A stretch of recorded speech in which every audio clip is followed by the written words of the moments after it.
What is happening? Welcome to another top 100 ranking of the list. It's another week. Another time to rank some pitchers. Thanks so much for being here. I didn't do it yesterday because it was Memorial Day. Understandably so. Figured we needed one more day to come hang out today on Tuesday when everybody's kind of back to norm. So we're going to do it today instead of yesterday. And we're going to be here for 4 hours. So settle in. Have some fun. And thanks a lot for being here today. So Andrew, good to see you. Maleem, good to see you again. Fur Tree, happy June. Love all of that. But yeah, it's good to see you guys. We're going to do this. So if you don't know the process, what are these 4 hours ahead going to be? For the first 30 minutes or so, we're going to go through 30, 45 minutes. We're going to go through the SP roundups I've written. So there actually are 8 this week instead of 7 because we're doing this on Tuesday today. And then we're going to just take notes of that, of raise, remove, all that kind of stuff. We're going to do our due diligence of looking at the last week's list, seeing who we need to remove based on the rules, which are they out of the rotation now, essentially, either by IL or just not confirmed this week. And then we figure out who we want to add to it. Who are the guys that are going to pad out the rest of the list inside the top 100, which means confirmed starters, guys coming up that are confirmed back in the rotation, like Jose Urquidy is a good example, Tristan McKenzie. So those guys got to come back in. And then once we have that set up, then we actually start the process of doing the list. And it takes some time. I'm going to look through the fringe table to make sure that that's updated and that's okay. And then we start doing the ranking. So that won't happen until about 1:45, 2 o'clock is when that process will start. And that process then takes a long, long time. I want to say a good hour of literally just shifting things around, debating this, debating that, getting frustrated, talking it out, and kind of going section by section as we go through the list. So after that, it gets to be about 3 o'clock. Then I have to write the notes, which are about 2,000 words, talking about all the things that we did, that we talked about for this live stream. So hopefully you want to be here throughout the whole thing. I mean, I'm here, meanwhile, through the entirety of it, taking all of your questions. I'll have some music in the background too, which I should probably turn on now. So let's do that. But yeah, guys, good to see you all. Thanks for being here. Yeah, this is going to be a drop of time this week. I'm not looking forward to it. At some point, you're going to get an opportunity to guess who the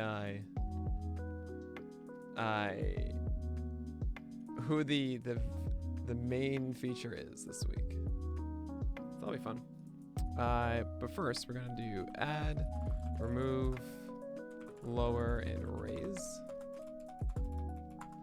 I'm going to do that stuff. So don't get ahead of it, guys. When you talk about add this person, that person, we're just going to go methodically through the roundup. As you guys see here, I'll move myself a little.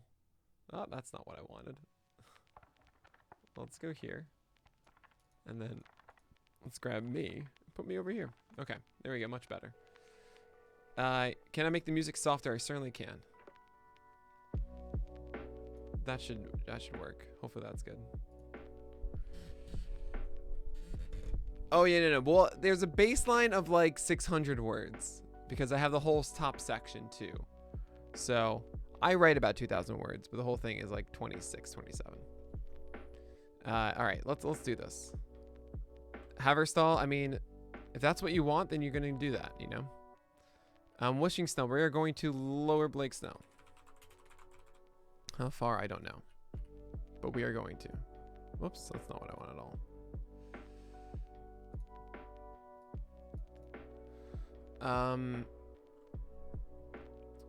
We're not changing this, not changing this stuff.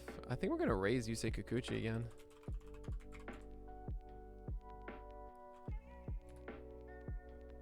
Gomber did well and then poorly.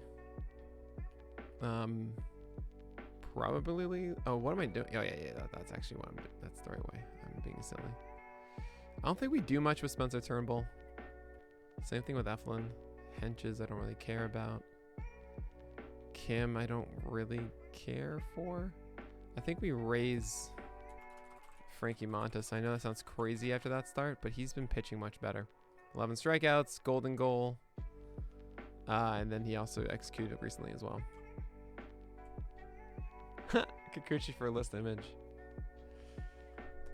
Hey, I'm not going to confirm or deny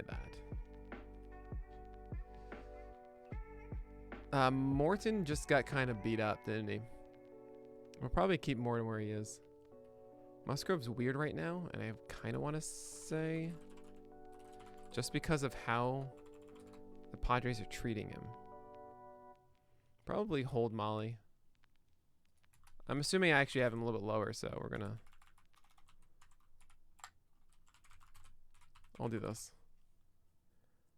I'm not gonna remove Gausman because it hasn't been confirmed that he's on the IL yet and missing a spot.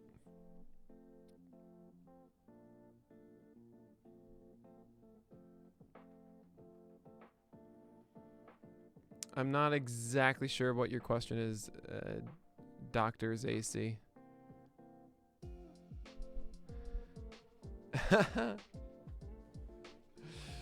Oh, that's awesome, Milky. Yeah, I do this every single Monday, save for like the holidays and stuff. I mean, it's really, I think this is the only one I skip. Maybe Labor Day? I don't really think so. We'll see. Maybe Labor Day in September. But everything else is always on the Monday.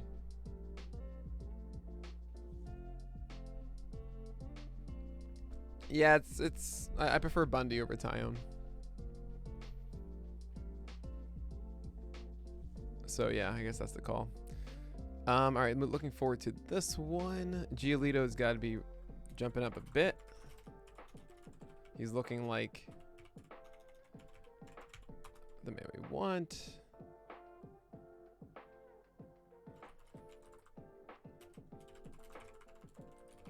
His fastball wasn't there in the last start, though.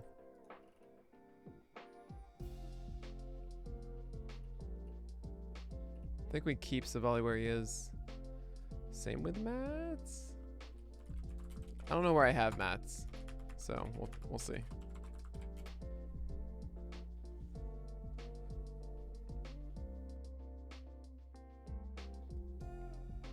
I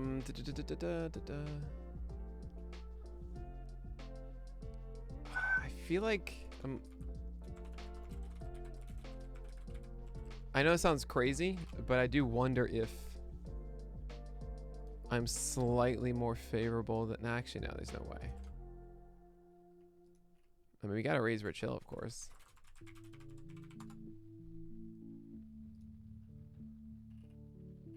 Raise Scooble.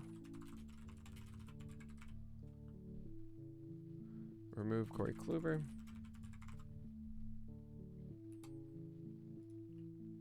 Gonna lower Garrett Richards.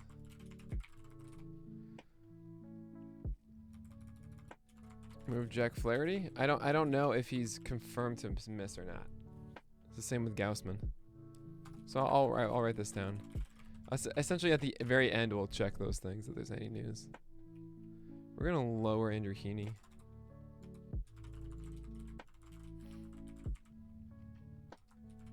Lower Cole Irvin if he is anything.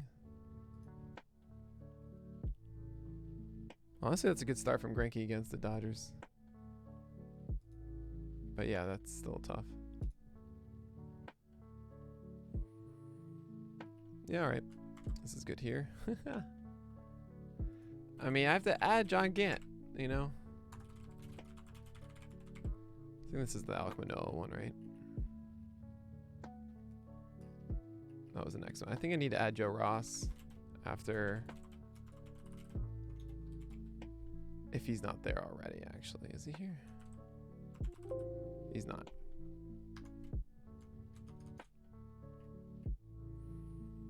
Hoffman wasn't on it. We're going to lower Cap. He was only here because of these two Seattle starts, and that's done now.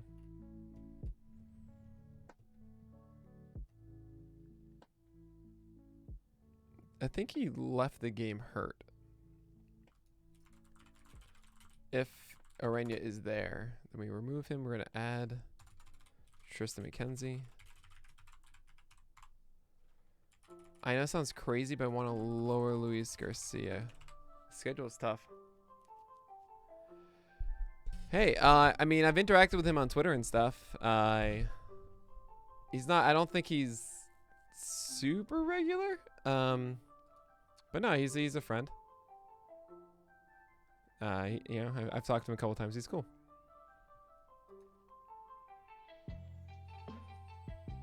I gotta post this on Discord. I forgot to do that.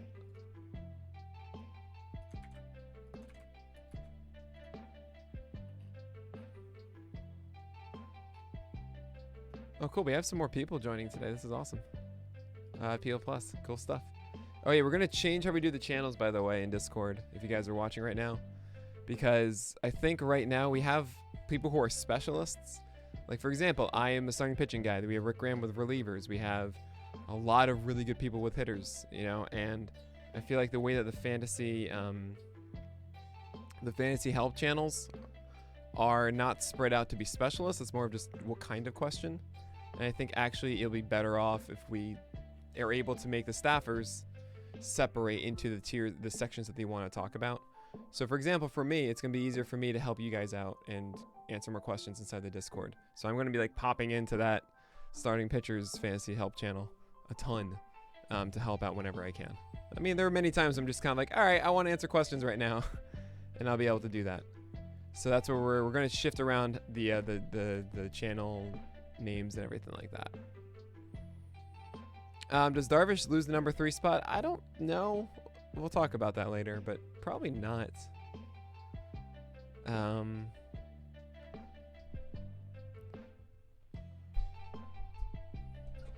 Ryan Weathers and Dylan Lamet, I think.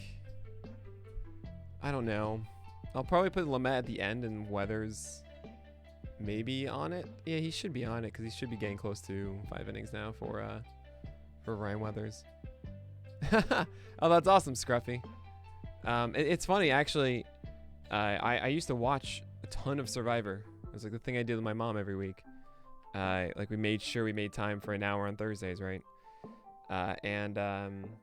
So it you know, carried through when I went off to college a little bit here and there. We'd catch up on stuff, but essentially once I, you know, carried on with life, we stopped doing it. So we watched, I think, the first like 28 seasons or so. And I understand, I think Kentucky Nick was right after we stopped watching. So I actually don't really know. But I heard he's a very popular one. That's cool. But yeah, I mean, back in the day of Yowman and stuff, and Russell Hantz and all of those things. I mean, Survivor was great. I'm sure it's still great too. 37 and 40. Yeah, see, sadly, I'm not familiar. Man, he came back for a second time, so he's a big shot. I feel like... I don't know how you should feel about Paddock right now. It stinks.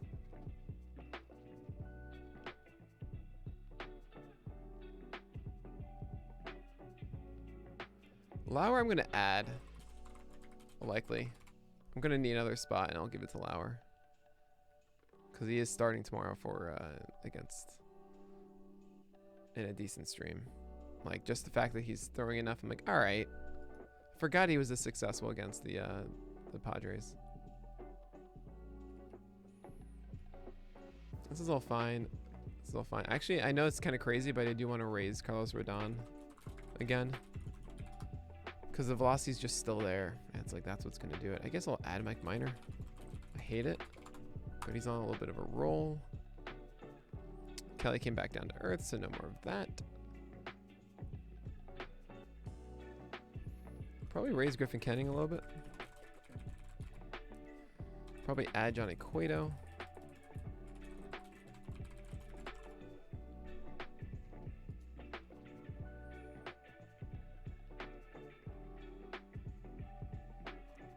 It's kind of funny that in no weeks is there like an even amount of guys I'm adding and guys I'm removing. It's always like one side or the other. There's a dramatic difference. Like I'll have only 93 for the list one week, or I'll have like 110.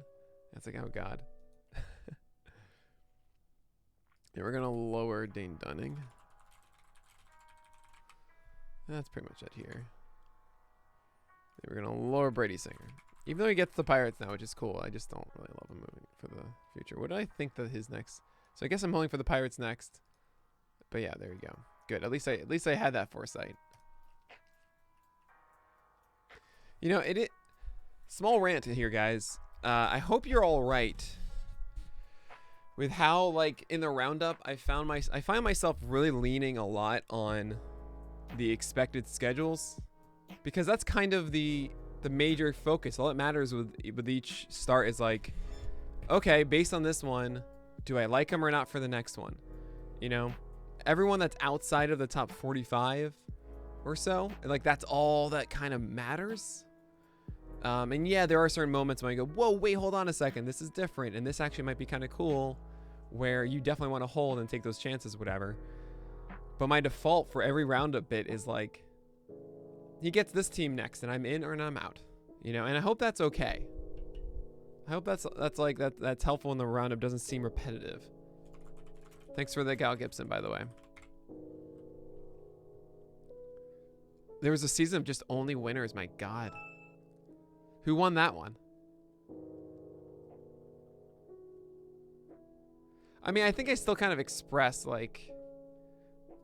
Yeah, that's it. Yeah, you're right, Tower Minotaur. Right, the list kind of is that overall thing. Ah, thanks. I'm glad that helps out then. I feel like I gotta raise Marcus Strowman. It's been kind of solid. I mean, he's still kind of done it.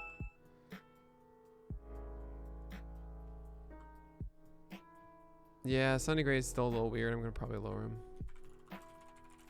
He's not doing the things we want. 5 innings, guys. We got there. Even though it was 63 pitches, whatever, we got the 5 innings.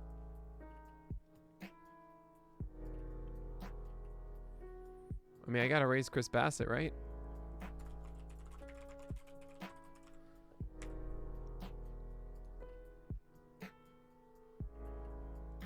Gotta raise Dylan Cease. It's pretty nuts how well he's pitching right now.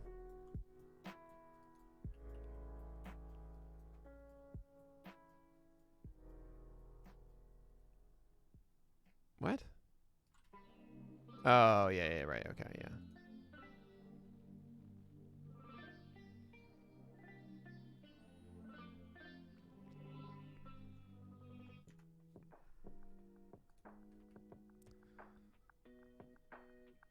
What an underwhelming start for him.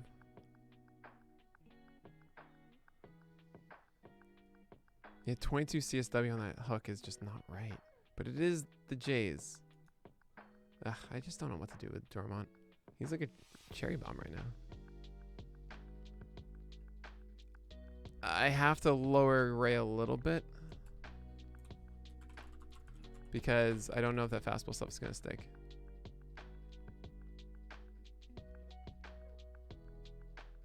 Is that Tony? Is that like Spy Shack Tony? Scruffy?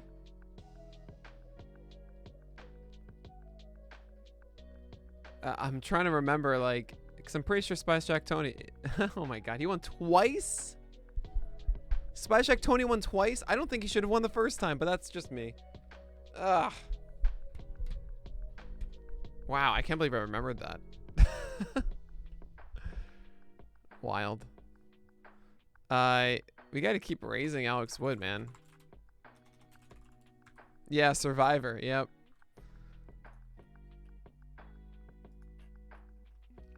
I think we got a lower Boyd. All right. Did he? Okay, well, that's good.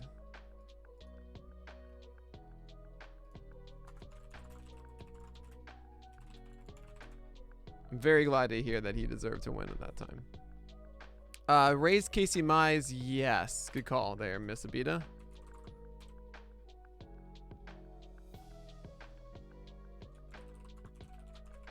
Not by much, though. I still don't quite buy it all, but yeah, he deserves to be, like, not as low as he currently is. Do they really? Oh, that stinks, KJ.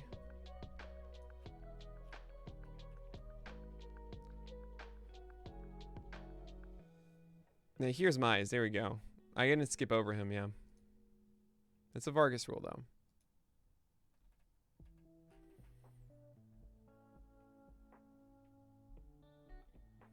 I mean, is Cody Petite on the list? If he is, cool, because that's a streamer. And that's it. Actually, does he get another start? Because it might be, it might be Eliezer's spot. No, he's still in it. He's the 5 for now. Until 6, though. I guess I have to add Chris Bubich. I don't really like this guy, sadly. Yeah, we gotta raise Sean Mania. We gotta add Framber.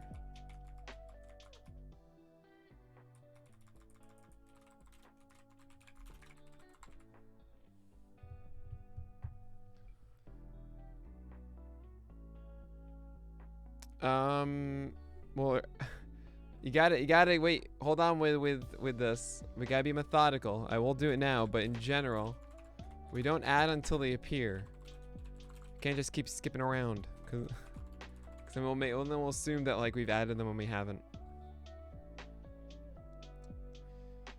Yeah, I think Framber's around top 50. Yeah. You gotta understand the notes are always, regardless of the relativity. They're ignoring the relativity of the list. So when it's top 5, it's just kind of like in general top 50. You know what I mean? But I don't know how it's going to be when it, when it actually happens, because it's always relative. Tony Disco stays where he is because this was the Dodgers.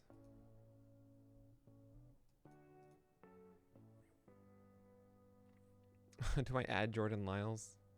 I don't think so.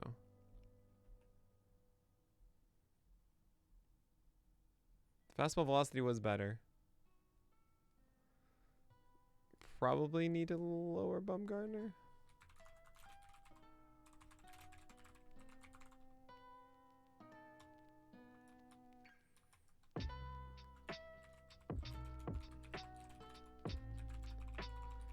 That's like a desperate ad. We're gonna raise Justin Dunn.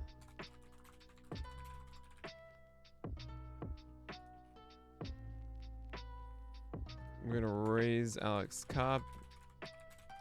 Adam?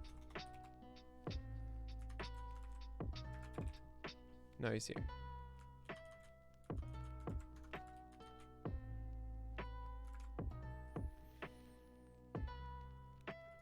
Add Taiwan Walker.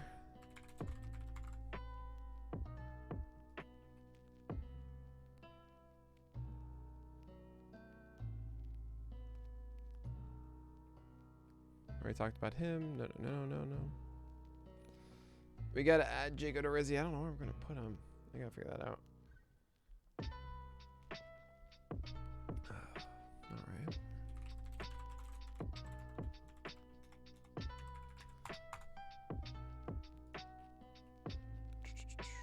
I guess we do maybe. Okay, we know it. We gotta raise Logan Webb. This is pretty impressive.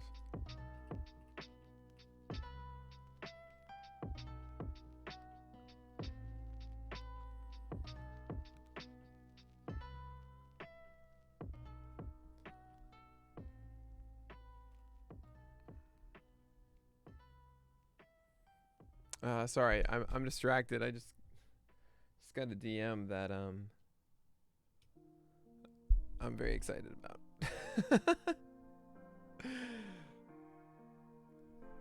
I'm so curious. Anyway, late to the party. What's up, Ross? Why is Luis Garcia moving down? Is because lack of security. It's a mixture of that and a terrible schedule. And I know like he did well against the Dodgers, but I feel it's scary. I mean, he might not actually move. I'm just kind of mentally thinking like, right, I'm not as favorable as I used to be with him. Minor and Poteet were last in last week's list. Thank you so much. So let's do this and let's do this.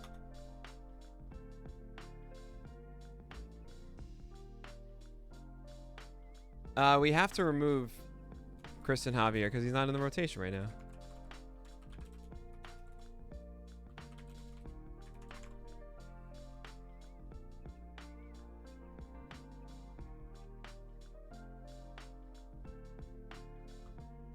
Wow.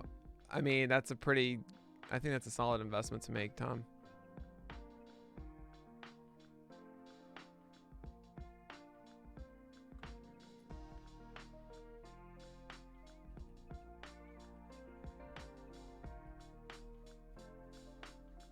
Oh, yeah, that's a good point. Good call, good call. Sorry. I gotta stop reading that thing. Okay, do we want to raise Zach Wheeler? I kind of want to. I won't do it. I feel we should be adding Ryan Yarbrough back if he's not there now. Because I do feel that he actually is a productive asset as opposed to other guys. Even if it's just as a Toby. Just don't start him when he starts. Only when he's the bulk guy. Davey wasn't on here, right? Good. So I don't have to do anything there. I think I raised Keuchel last week based on that start, but this is, I mean, he's still good. We got to lower Corbin. Yeah, with McKenzie, I don't quite know yet. It wasn't, obviously, I think it was his best start, even though the ERA wasn't. We don't really know, though, what we're going to see, though. Like, there's still a heavy question about his consistency and what he's... how many opportunities he's going to get, how long he's going to be able to go into games. He's still a little bit erratic. And even though that was a lot... last time was a good start, he could go on a nice run now, but... It's volatile, so we'll see. Depends on... yeah, depends on, obviously, all your options. I mean, Wheeler is looking amazing. This is the Wheeler that I've been, you know... I don't know. There are times when, like... you guys hear me say, like, this guy is really good and the numbers are bad. And everyone's like, what's wrong with you? I'm like, yeah, what is wrong with me? These results are terrible, but he looks so good. I feel like he's so good. And then there's some, and then like all of a sudden Zach Wheeler's doing this now, and it's like, yeah, well, this is what it looked like before. Now on the other side of it, you know, that it doesn't always work out like that. You know, I've watched many starters that just are constantly underperforming, and that don't, you know, they look great and they perform terribly, and they always do. You know. On the other side of it too, there's also guys who perform really well who do not look good. And you know, I don't get those guys because I'm just like, I don't think this is there. So, but yeah, I'm just saying it's a weird feeling right now with Wheeler because it's like, yeah, this is the guy. This is him. This is what I've been shouting at. But then, of course, it could just not work out again like it used to before. It's very maddening. It makes me go insane. Because his stuff is amazing. And he does such a good job going in and out with heaters. Like, really, really well. Are we going to lower Urias? But nah, it was singled out and it was the Giants, yeah. I don't think there really is too much here. Maybe lower Wainwright? Nothing much more there. Two more here.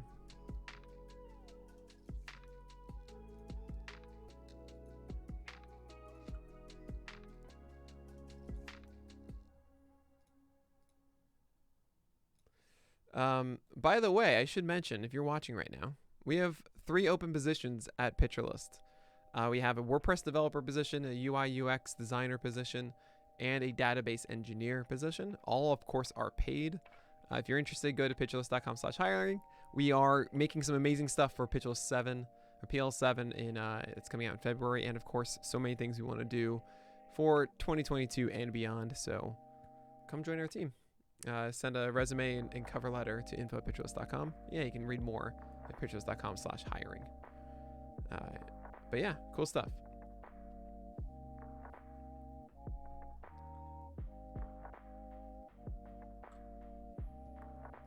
All right, so moving forward here.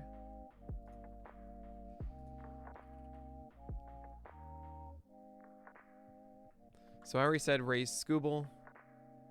We're going to remove, I think we already have removed Jose Quintana, but in case we didn't already, just double check that.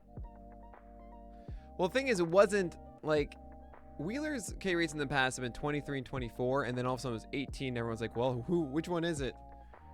And it seemed like that was just weird. I will say that Wheeler is pitching better than he has before, right? I don't think he is really more of a 9-10 strikeout guy. I think he is kind of a 24% or so.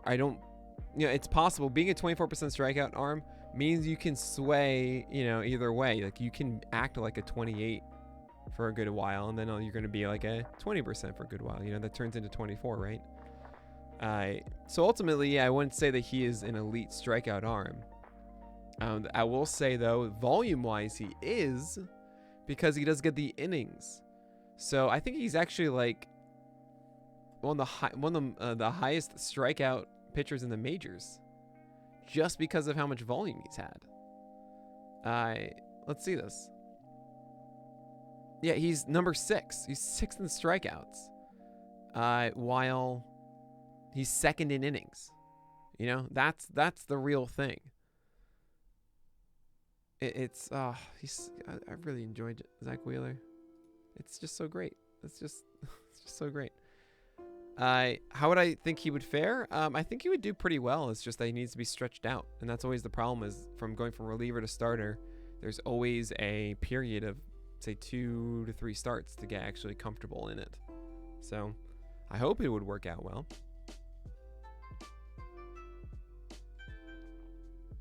And won't forget, last year he had a good start, and then he was lined up to then start a matchup against the Pirates, and I was so excited. I had for 2 weeks circled that date to pick up Antone, and then they decided to start him over the weekend against like a good offense, and he got crushed. I was like, this isn't fair. Yeah. I don't think that you don't need Wheeler's K percentage to be 31 though.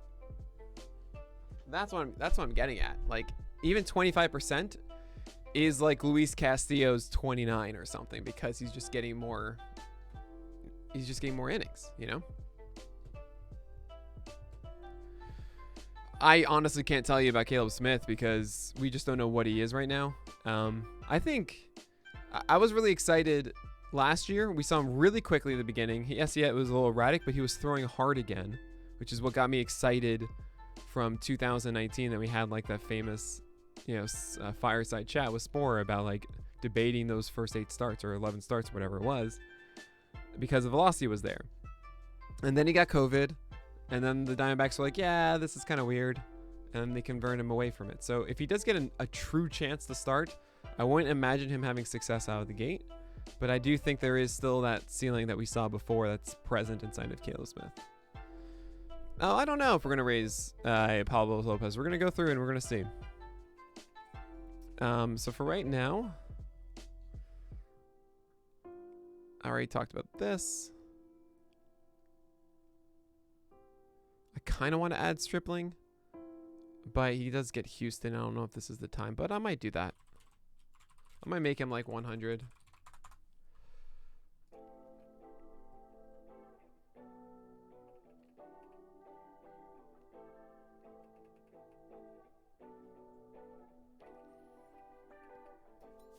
I think we have to lower Zach Eflin again.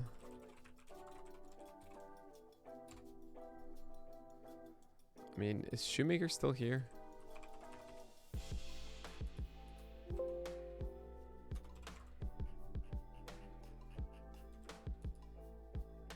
Where is he? Why is it? It's in something. Oh, it's here. This is Shoemaker. Yeah, okay. We're gonna remove him.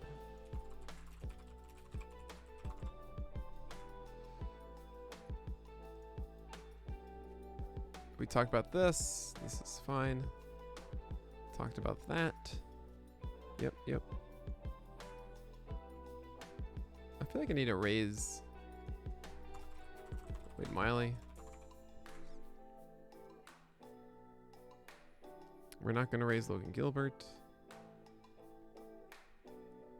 Not going to add Chad Cool. Yeah, we're going to lower Jamison Tyone. Yay, twitching. And you know twitching, don't you, Bo?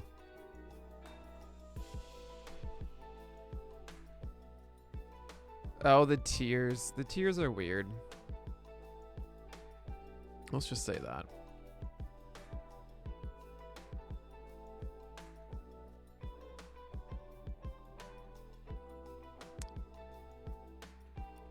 This is a very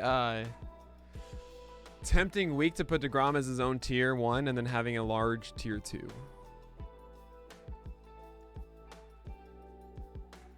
I did.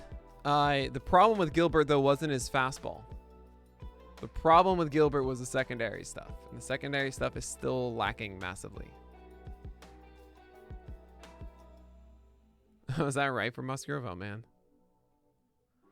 I would not start Gilbert. I don't really think that he's in a good spot.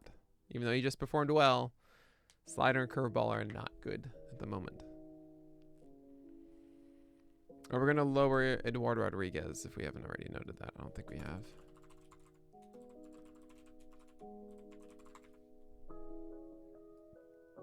We've got this long list of stuff. Okay.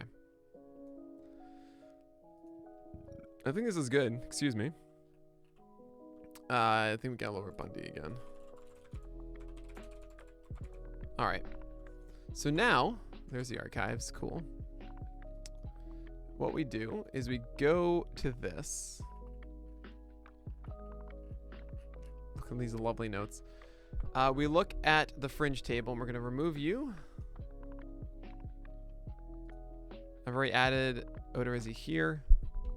We're going to remove you. Luzardo is back, but he's not in the rotation yet, right?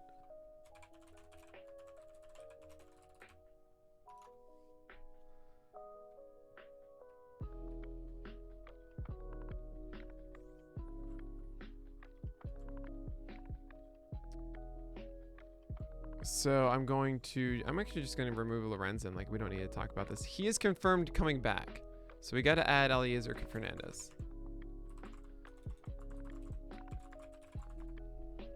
And we also need, of course, remove Framber here. Marco Gonzalez has returned, and he will be added to the list.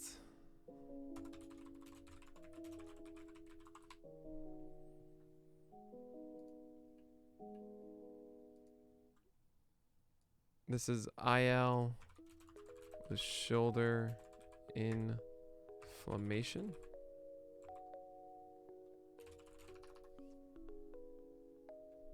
Question mark. Yep. I'm going to leave this for now. I don't know if Ross will be there at 100. I kind of want him to be.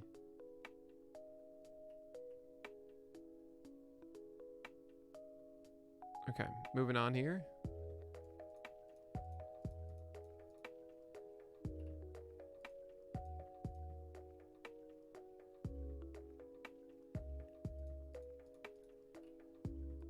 He's actually on the list now, isn't he? Or he's not. I need to add him.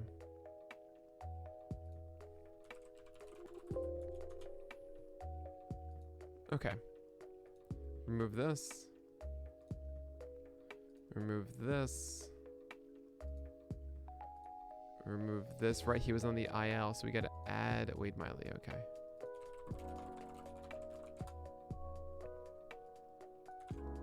That's what it was. We have to add Tristan. It's there. Add Taiwan Walker. It's there. I want to add Ryan Weathers again, as he seems to be getting closer to it. All right, this is going to be tough. This is going to be very, very tough. I'm not adding Lamet, but I am going to add Weathers. Not Davey Garcia. He's not confirmed to come back. Like, he went back to AAA.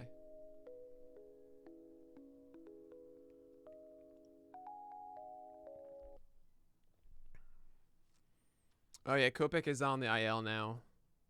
What is it?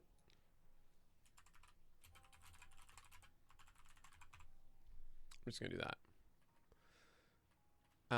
Okay, so now we go through and we make sure there are no guys that are injured and removed, all that kind of stuff. Jack, what's the word on Jack Flaherty?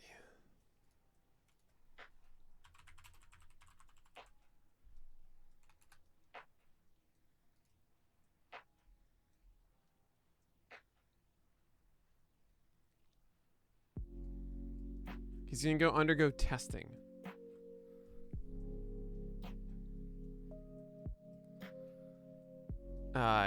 That seems bad. It's not ideal.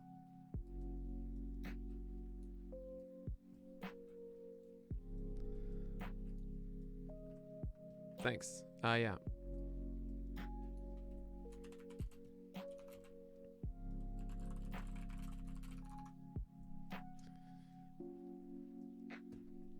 Yeah, Weathers could be 100. I kind of want to do Ross Stripling too, but I might not have room.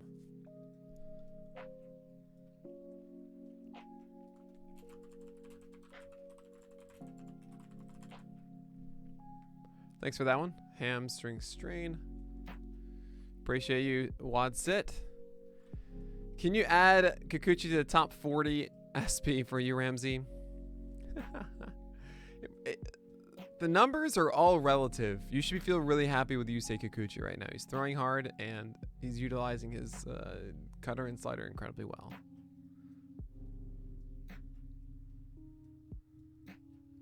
I think Logan Webb. Oh no, thank you. Do I have raised Logan Webb?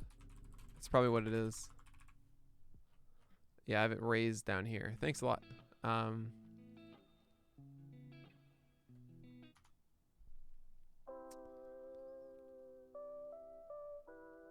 Okay, so we're gonna keep going through here.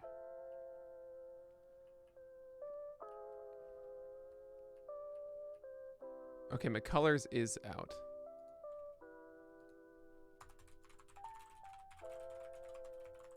I don't think Quintana's on here. So.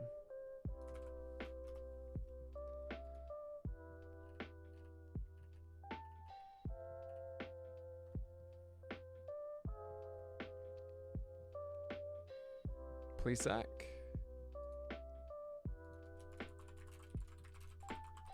I'm writing it here just so that I remember it to the to add it to the fringe table.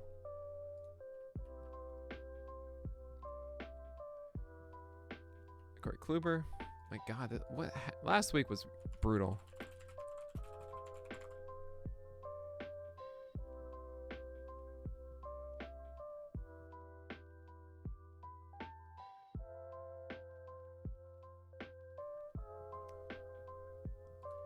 Oh, we already have Kyle Gibson. Right. It's there.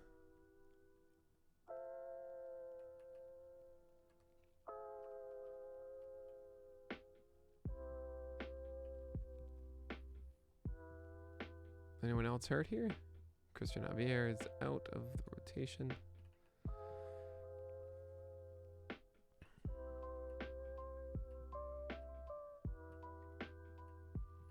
I mean, there are guys I'm looking at, I'm like, I want to remove them completely. And we'll get to that. Okay. All right, so that gives us 5 spots, it looks like. So we're going to go through. Cool, I got to add.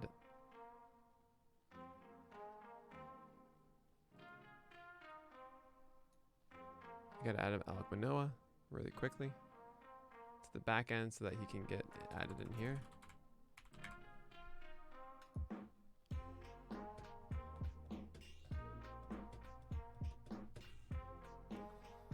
Should be good now.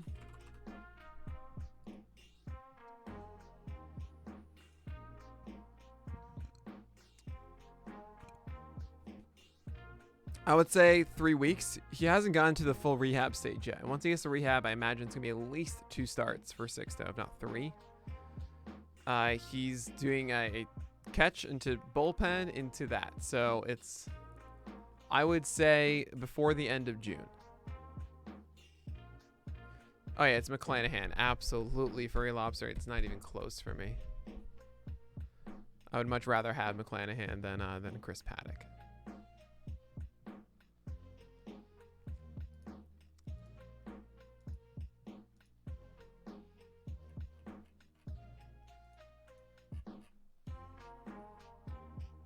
All right. Let's see.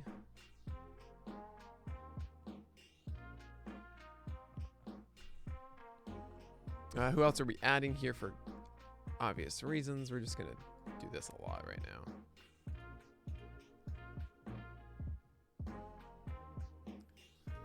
now. We're going to add Tristan. Framber. So as I do this, I need to remove it from my list just so I feel better about this. Taiwan. Odorizzi. Like, these are the obvious ones. Right? Urquidy. Logan Webb.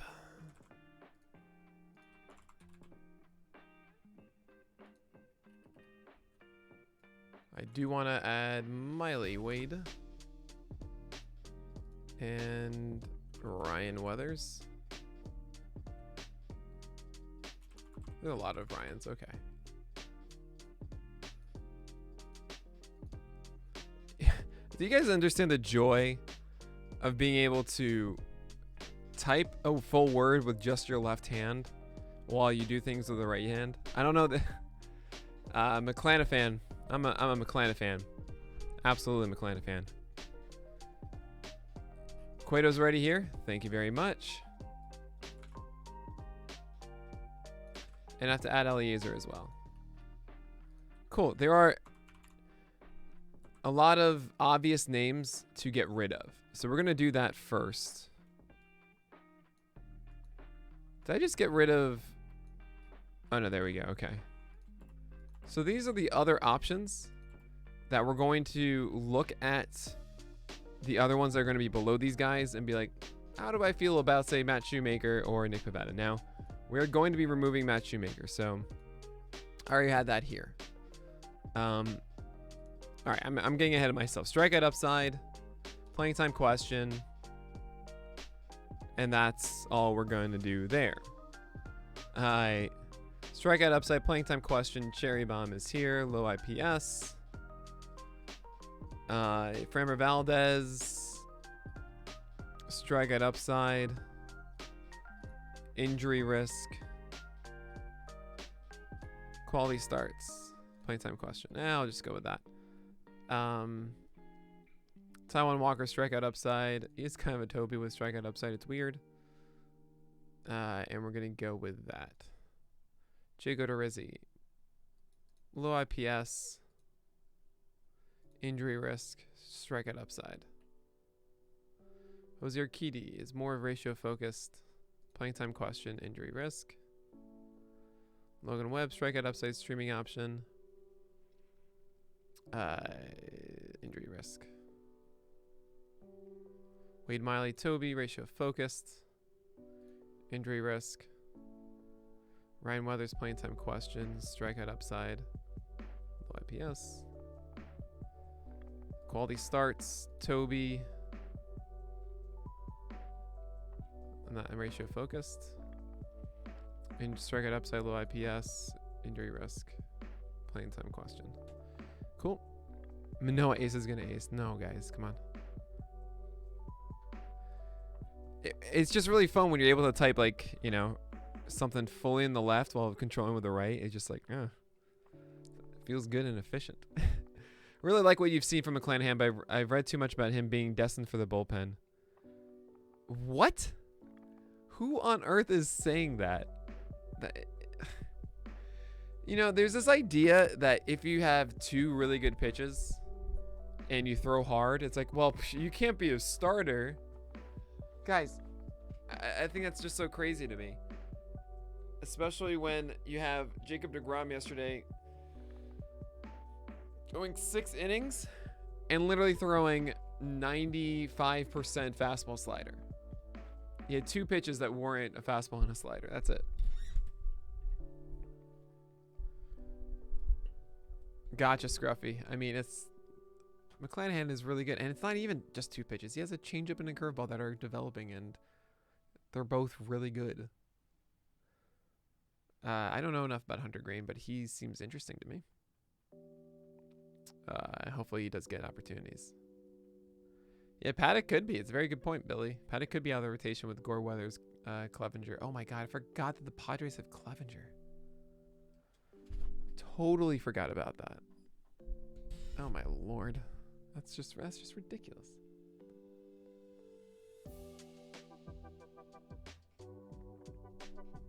No, you won't. Not all year, but it's a rough patch right now for snow. I mean, you know, I want you to listen and then think for yourself, right? Everybody here knows how many times I have been incorrect about things. I am not prophetic. I am far from Nostradamus. I just talk about this stuff, you know? And hopefully some of it makes sense. That's all. All right, so we got to figure out who we're removing from this. I feel like Kwon Kim doesn't do enough. I mean, okay, first of all, Nick Pivetta. Sorry, buddy. Bad schedule, and it's too volatile. Kwon Kim is just not really... Yeah. Vince Velasquez can't really be trusted. Let's go with that.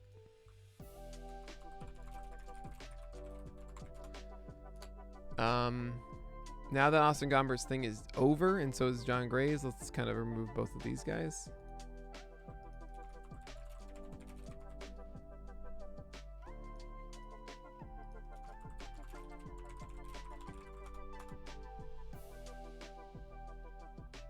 Is there anyone up here that I'm like, get out of my house? Oh, Cap. Oof. No, all right. So where are we at right now? We're at 101, and I do want to add Ross Stripling if I can, but if I can't, then would I rather have Ross Stripling than any of these guys? Probably Kim and Poteet.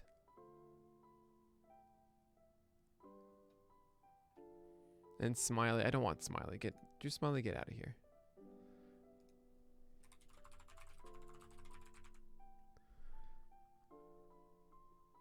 Yeah, I'm kind of with you on the J.A. Happ part too. I'm fine with that. All right, I'll leave Poteet. I want to add Yarbrough and Stripling, so I'm going to get rid of Happ. And we're also going to get rid of Kim.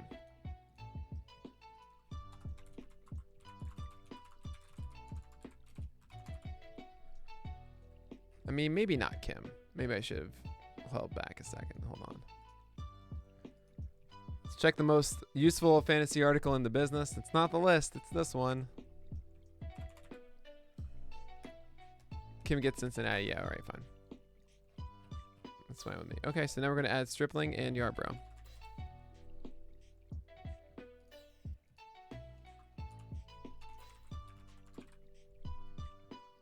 Cool. This is going to be playing time question. Ratio focused. Streaming option. Cherry bomb. And that's about it. There's some strikeout upside. There's, I guess. Is there anyone with ace potential here? Not really. I mean, I guess this is ace potential. Sure, why not, Alec? All right, cool. So, Nick Radamus. No, Andrew, don't do that. Don't do that.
All right, sorry about that. Oh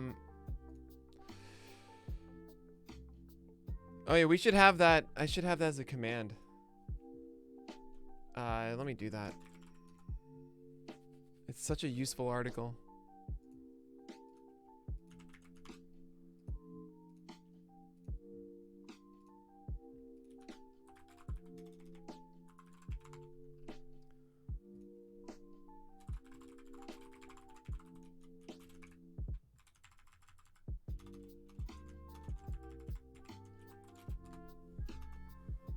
There you go. What? Oh, no, I gotta... Yeah, hold on.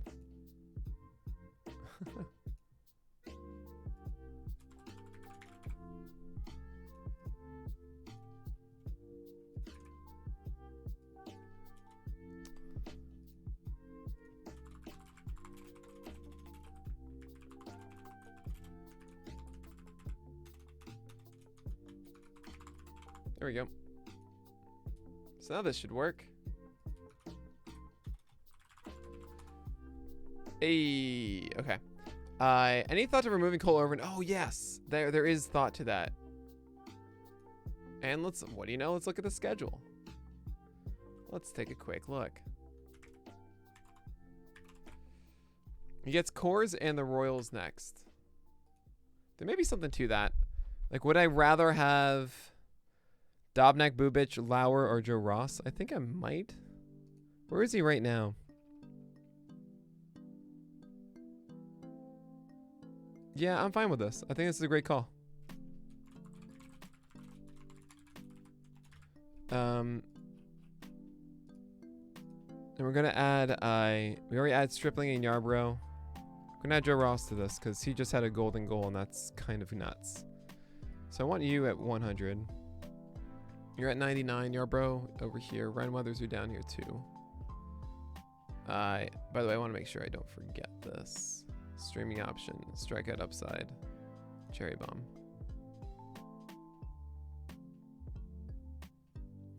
Yeah, we've been trying to think about this. Here's the problem, guys.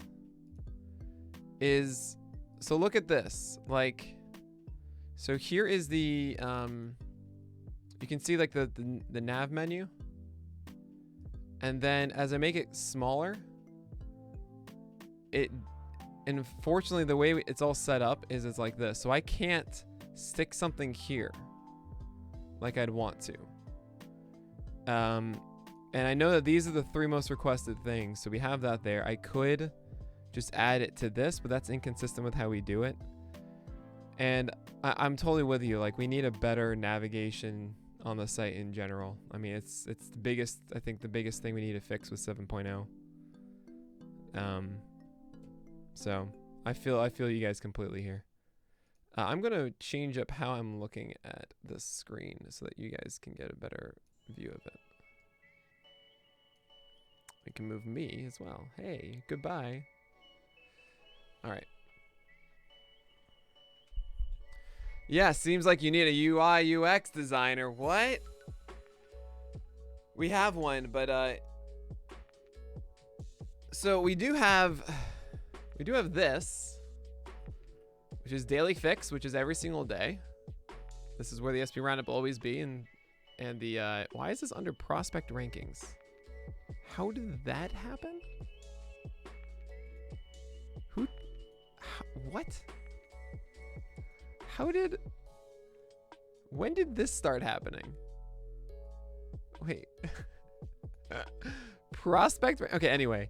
Then we have our weekly rankings here. These are recurring ones. So it's on the homepage like that, but I realize that people don't really do that. You know? When did that start getting mislabeled as prospect rankings? I guess it was just this. Somehow prospect rankings got selected too. Did I do that? Did someone else do that? I don't know. I probably did that. No idea when. Anyway, okay. So that's the whole idea behind this.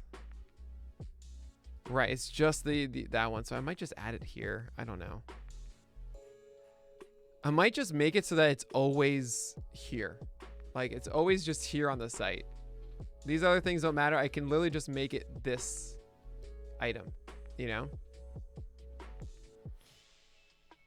As far as weekly rankings go, there's nothing I would want to remove from this. 2-star pitchers is a massively important one. Sit and start as well. Yeah, I don't know. Anyway, did we already discuss Luis Garcia? What's up, Carlos? Good to see ya. We haven't. The main issue I have with Luis Garcia is... actually, let me do this and then shift over here like this. I don't know where I'm putting him quite yet. Where is he now? He's at 74. I think he's going to kind of stay there, maybe a little bit lower, because of the schedule.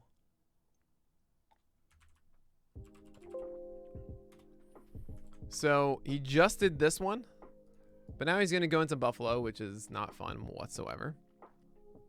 And then he's going to go into Minnesota, which is not fun whatsoever. I mean, it's a little more fun, but that's all right.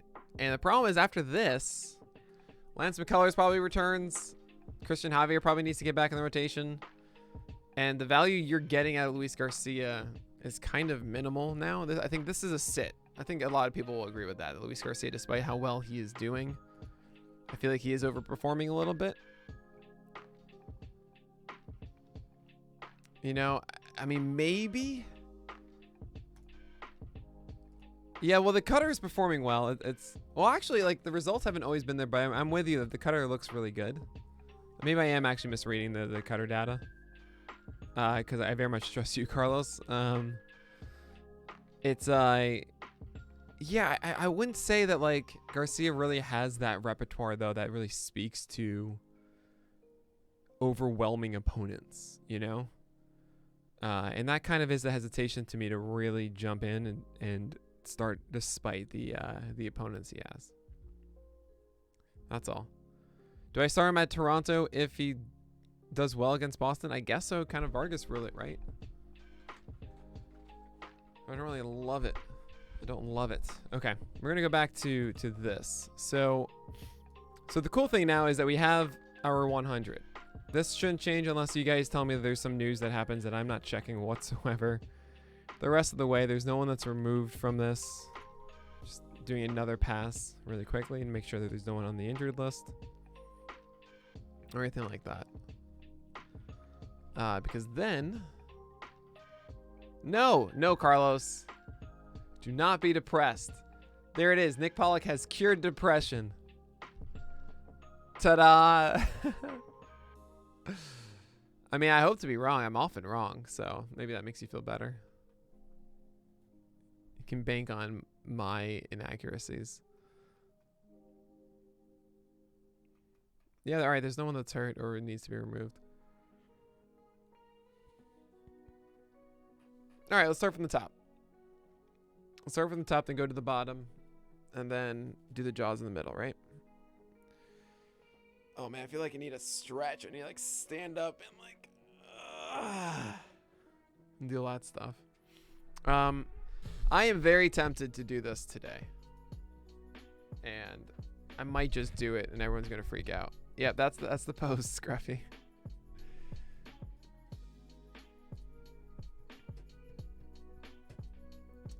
This feels better. Jacob Degrom is just so good.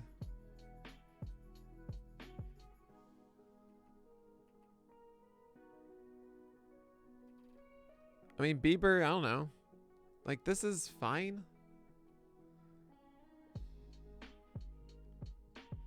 I want Bieber to have one of those, like, 9 innings, 2 hits, dominating starts. Be like, all right, cool, you're good again.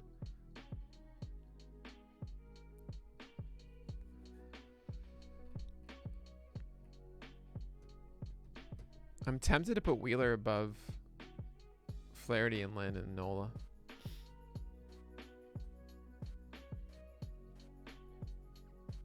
You know? I mean, it's feeling like it with Nola. I'm sorry, with Wheeler.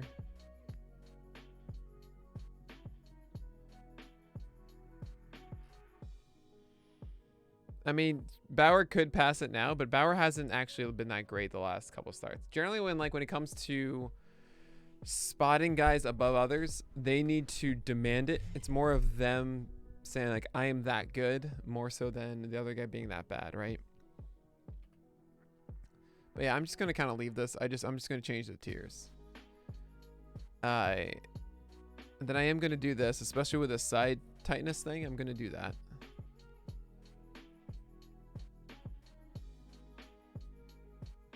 Max Fried is gonna get the aces. Oh wait, does he need one more start?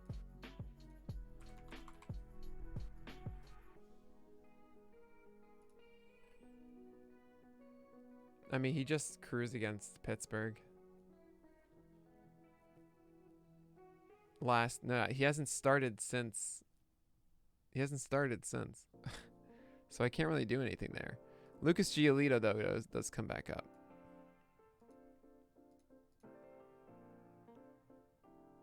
So that's good.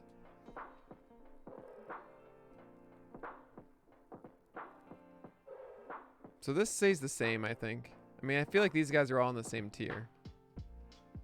So let's do something like that. Push you above, even though with the injury, I'm going to push you above the injury. I'll push you above there and do that.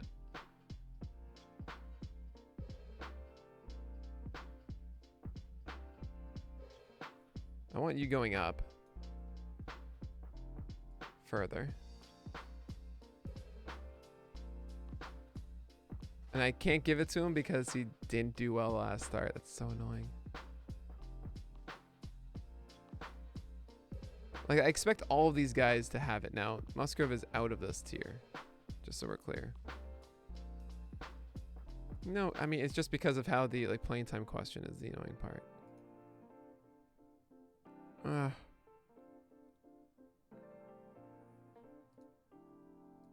Yeah. Yeah. All right. So then after that, Freddie Peralta keeps going up.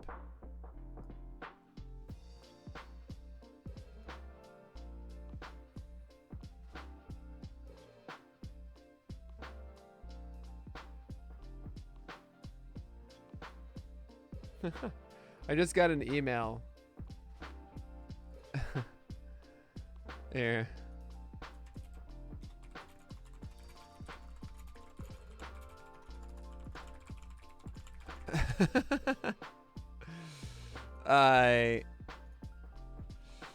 So I got an email about someone asking about this week's the list, so I figured I'd just send them the Twitch link.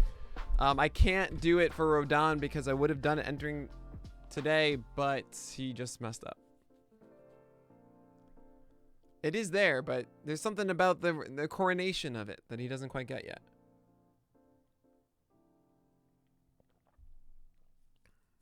Ha. All right.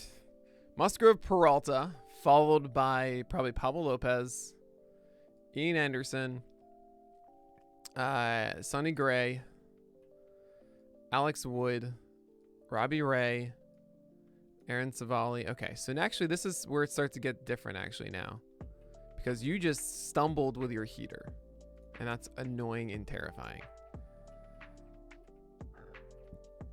I need to be giving Strowman more love than Bundy, Strasburg, and Corbin. Definitely. More than Kyle Hendricks. I'll keep this. Seems right. Man, I love Mclennan and Kikuchi right now. And Domingo Herman is doing super well too. This feels right. So we're going to keep this and we're going to pull them underneath this. So we're going to have a little mini tier of... I don't know what to do with Strasburg. Corbin, come down. Here's our disappointment tier. I'm just going to have a disappointment tier. He still has ace potential in the same way that Kyle Hendricks was an ace, even though he had a 20% plus strikeout rate. The volume itself makes up for it. So yes, he still has it. Molly in the same tier as Wood? Yes. Absolutely. Bassett goes up into this. So now, okay, so this is kind of where my head is at. I want to have this little mini tier. This is not where the tier starts and ends. Like, this isn't a new tier. I'm just want to wall it off for now. But I want to have a moment of like, hey, these are the ones that I think will be good moving forward at some point, but I understand you don't want them now. So Strasburg is easily the first of it and probably will be pulled out of it, but I still want to start throwing guys above and below that. Kind of see where we're at. So Frankie Montes is above this. I think Zach Eflin is above this. I don't believe that Andrew Heaney is. Sean Manaea is above this. Unbelievably so, Rich Hill is above this. Dylan Cease is above this. Shockingly. Questionable for these two. This is questionable. Oh, I want Alzolay to be. I'm going to do it because it's just way more fun that way. Keuchel is very questionable. He's right underneath it. No. Okay, cool. So that's where we're at with that. All right. Strasburg is the best one here, and I might have Strasburg inside of this, but I wanted him as kind of linked with it. As far as the rankings with these go, I'm going to do this and this. And I'm also going to outline inside the notes saying, like, guys, I know that they were more spread out, but I felt it was best to kind of have, like, here are just stashes that we're hoping for.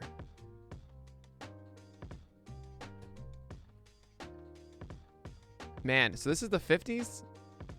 I don't know if that's right. I'd take a chance on Ohtani. Strasburg gets removed from this. I'm going to do that. So I'm going to do here. But the way Pineda's been pitching, it's like, can't deny him this.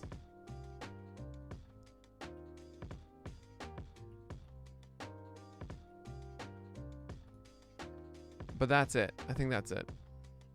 Did I move up? No, I didn't. I didn't move up these guys. So Alek Manoah. Get up here. Framber Valdez. Get up here.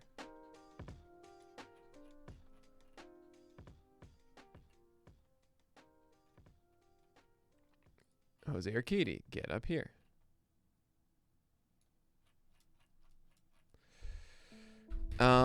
Marco, not so much. Odorizzi, not so much. Ooh, Taiwan Walker. Ooh, that's so close. Eliezer, not so much. It's going to take some time for Eliezer. I mean, trust me, all these guys are going to get moved up. I'm just trying to think right now of, are they above the stash tier or not? In the meantime, I will start doing this stuff. So just so I can have a mental note of where that is for now. Like down here. Could Petit get in here? Alex Cobb get in here? Tyler Anderson, my lord, get in here. Logan Gilbert. I'm just kind of throwing in the ones that are not that exciting for me. But essentially all of these I'd rather go with. Right? I mean, Casey Mai is kind of going to get thrown into this grouping. Sure, this is get down into here. Sorry, Louise. Garrett Richards, get down here. Brady Singer, you've got one start really left, but I'm not a fan. Cap, oh boy, yeah, we're not in a good spot with you. Adam Wainwright. So you guys can see I'm kind of like, I'm not actually ranking, I'm just grouping for now, and then we can adjust from there. So, for example, like this little thing here, Scooble, Dunn, Canning, Evaldi, I like it in this order. It's really close with these two. But the fact that Dunn goes every 6 days is a little bit different. I feel a little bit more confident in Evaldi. Okay. All right. We're actually making pretty good headway here. So these are the like streamer question mark. I don't know what I'm doing in my life stuff. Right? And out of all of these, is it Ryan Yarbrough first? Probably Luis Garcia, just to see like, hey, all right, you're a thing. Brady Singer is still weird in this. Actually, Steven Matz is probably my favorite one. Wainwright is proving still valuable.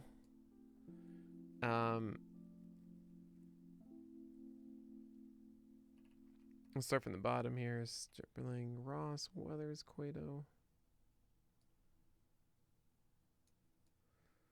Petit to Dunning underneath this. Garrett Richards below. Gilbert's here. James Cap is here. Oh, hot dang, look at you. Hey, like, we got to follow. Man, I don't plug enough. Hey guys, if you're watching this right now, please consider following this stream so you can get notifications when I am live and doing these things moving forward. And if you have Amazon Prime, please consider subbing with Twitch Prime. It costs you nothing and helps me out. Also, if you just want to sub and support what we're doing here, I've been doing this every single week, ranking the top 100. That would be incredibly helpful, as everything we raise goes straight back into the site. So we can do cooler things like changing the labels into shapes so that they're more colorblind friendly, things like that. All that stuff takes resources and time, and we want to just make the best baseball website on the internet with the best content out there for you. So hope you guys can support it. If you need help with the whole Amazon Prime thing, you can go to that link, and I think I have a plus one as well. You can support us directly by getting PL Plus as well. You guys are dope. All right, so yeah, I'll do that prediction right now. I'll give you guys 20 minutes or 10 minutes or so to do a poll. Right now, I know who it is, but shout out different names, and I'll say if it is one of those, or who do you guys think is going to be the featured image of the list this week? We got Manoah, sure, yeah.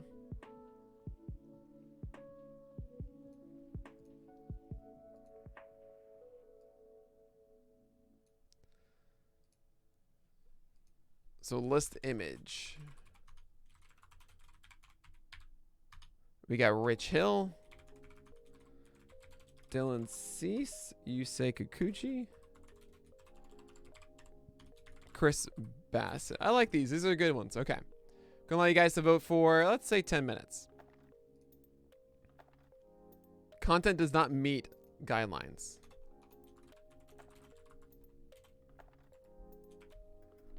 Are you joking? Oh, it's probably because of Yusei. Okay, that's probably what it is. They think it's a bad word. Yeah, they thought Kikuchi was a bad word. Oh my lord. They thought Kikuchi was a bad word. So they muted it for a moment.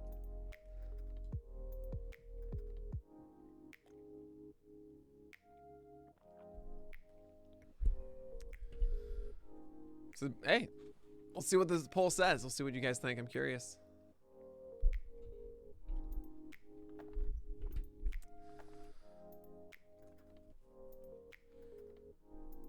All right, so we're gonna go back to here.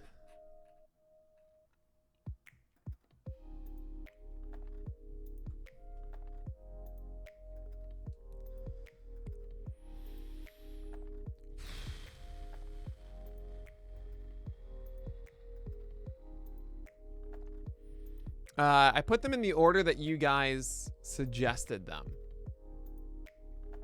Just to be, don't overthink the poll rankings or whatever like that. I literally put it in order if you guys suggested them, and fortunately the name appeared, so made it very easy to do so.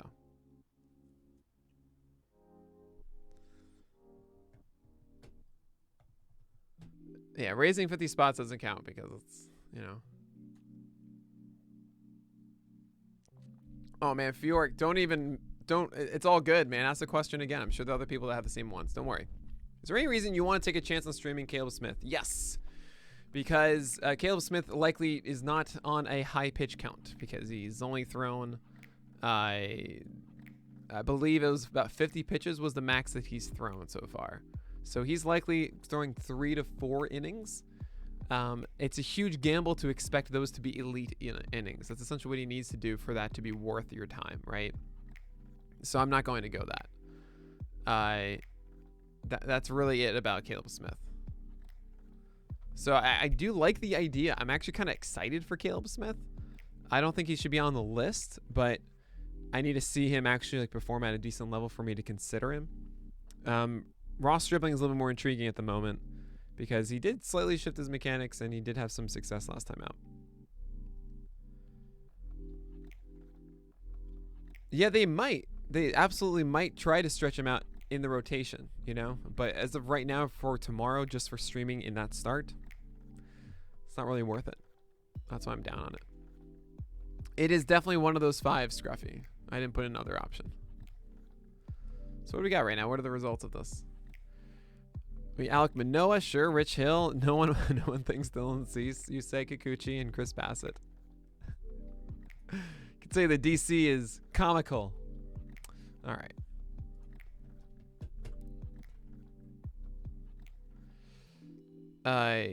Flaherty, Glasnow, Ryu, Gausman, all in that top tier. That makes our second or third tier. That makes sense. Urias, Means, Freed, Rogers, Rodon, Alcantara. That seems dang, right. Look at you. Oh, thanks so much for the follow. Scruffy. I just found it funny. Like, it just seemed like the person that suggested Dylan Cease didn't even vote for him. So, oh, look at that. Now he's got 3. And Bassett's down to 3 now. Now he's only 10%. Have you guys have gone right before, right? Musgrove staying at 25. I think that's right. Freddie Peralta, Pablo Lopez, Ian Anderson, Sonny Gray, Alex Wood. Sure. Really cool to see Alex Wood rise, but he's, it's hard to say no to that. Savali's, this is questionable stuff right now. I might want to put Molly above, but it's all right. This is all kind of questionable.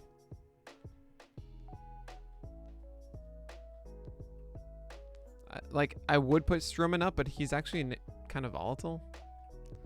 And I'd rather go with the other guys. There's a part of me that wants to put Mclennan higher. And I think I'm going to do that. I think I'm going to do this. And then swap that. Yeah. Okay.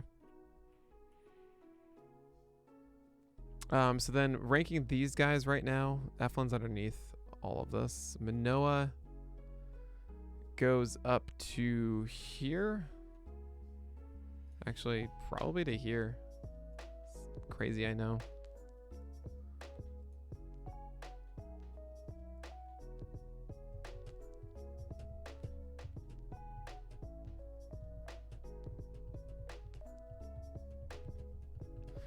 I can't do that with Manoah. It's after one start. Other guys are more dependable. I can't. This is too high. I want to, but I can't.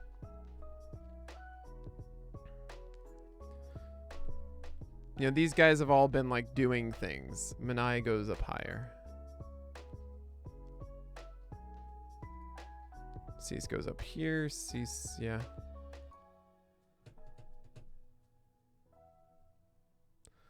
Yeah, I want to put Manoah that high, but I have to wait one more week.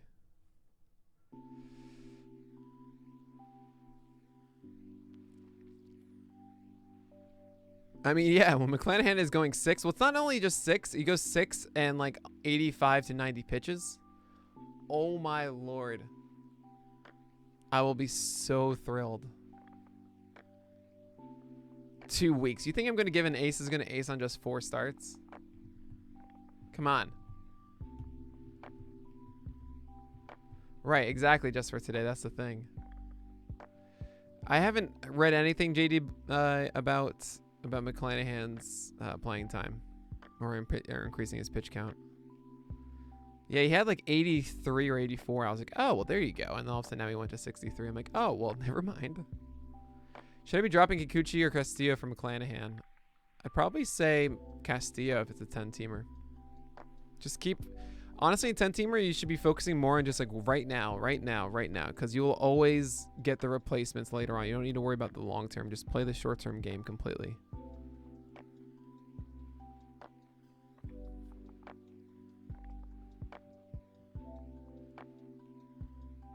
Devil in Law, yes. Yes, we should. I mean, sure, I was scared of Urquidy yesterday. That doesn't define those offenses.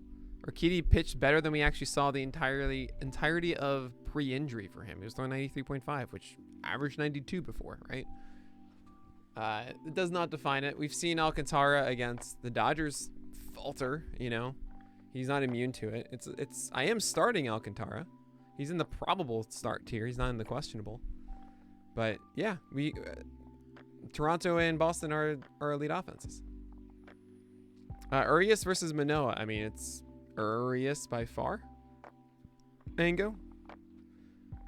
I mean, imagine this. Imagine you just saw Urias' first start, you know, and you saw Alex's first start. Like, oh yeah, it's obviously Urias. Manoah has literally had one outing, you know.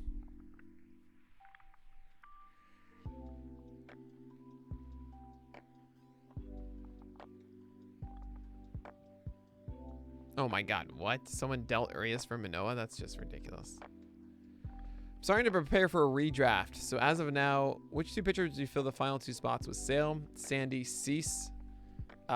Sandy, Alcantara, and Tyler Molly. I mean, depends on the size of the league, K. Ryan. But those are the two I'd feel most confident in right now. Because, I mean, the list is essentially, if I'm drafting today, who am I drafting in what order? Do you hold it against pitchers on the list when they are in 6-man rotations? Very slightly. The one I am today is Justin Dunn. Very slightly. The Angels sometimes go out of it, so they're strange, but the Mariners actually do stick to it. I'm not holding it really against Yusei Kikuchi, though.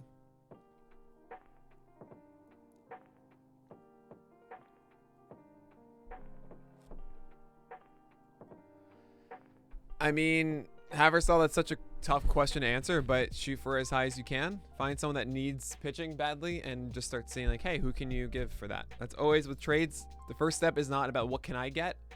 It's more about what do they have? I mean, what do they need? And does that fit the thing I'm trying to deal? Then you go from there. What do you think of me sending LeMahieu, Yelich, Morton, and Lynn for Alcantara, Means, and Harper? Well, let's think about this. Alcantara and Means versus Lynn and Morton, which is pretty easy. So that means Yelich and LeMahieu for Harper. I probably am going to favor the Yelich and LeMahieu side there. So, yeah, Kevin, I would probably go for that side. Anyway, all right, you guys said it was Alek Manoah. And, well, it's funny you say that. It is very, very funny that you say that.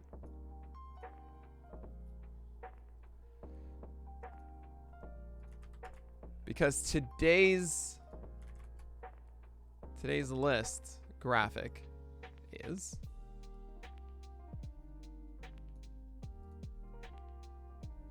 Dylan Cease.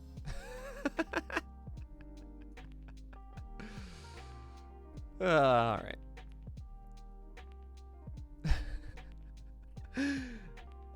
You guys are trying. Well, I'll say a couple things. One, Alek Manoah, I just did a gift breakdown for it. And you know, I think Rich Hill would have been a very fun one too. I mean, there are two general rules you guys should know for these. One, I always decide them about the afternoon or evening on Sundays to help Justin make the image for it. And two, what happens is I generally look at the current edition of the list and say, oh, cool, I know I'm going to be raising that guy. You know? And I knew I was going to be raising Dylan Cease, so I just gave him that.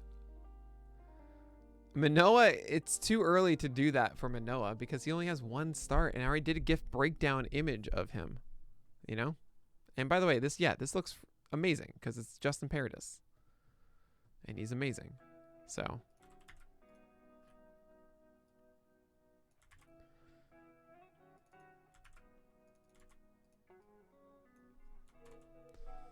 All right, enough stalling. Let's get some good work in here. Okay, Kikuchi, Bassett, Herman. It doesn't. Doctor's AC. It really doesn't.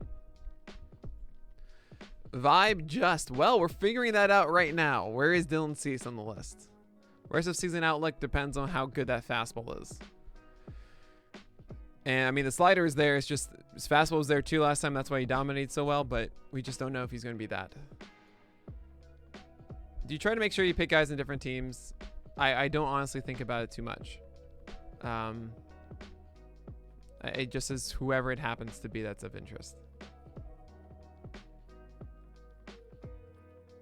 They've all been unique so far. That's pretty cool. Actually, you know what? Maybe Justin did mention once that we had someone that was on the same team twice, and maybe we did shift it. But anyway, Kikuchi, Bassett, Herman, Greinke, Minaya, Montes. Look at this. 3 athletics guys. Bassett, Minaya, Montes. That's pretty cool. Rich Hill, Cease, Eflin. Okay, so here's the things. Framber. Where does he fit into this? I think he's underneath Hill. I'm sorry, he's above Hill. Framber Valdez versus Manoa. I feel like over time it's going to be Framber, though. So I'm going to do that. Urquidy's pretty exciting, too. He's certainly over these guys. I'm going to go here.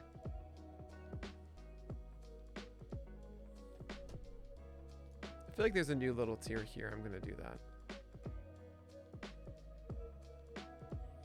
I prefer Alzolay over Eflin. I'm going to look back at this and see if there's anything else that I needed to change around. Okay, we're going to bring up Eliezer. We're going to be bringing up Marco Gonzalez. All right, let's focus on bringing down then. I think it's better to go. Well, it's more of a decision of like, yeah, I think this high. I mean, I'll probably do another pass of this, and maybe I have Cease above Manoa and Urquidy above Manoa. But I mean, look at this. Like, Alzolay is a waiver wire ad anyway. Rich Hill only has so many bullets. Zach Eflin goes in and out. He's kind of questionable in 12 teamers, right? That feeling. Oh yeah, what'd you solve, Andrew? Framber does have a really good schedule, but this is a ranking more of like full season than just like the next 2 starts.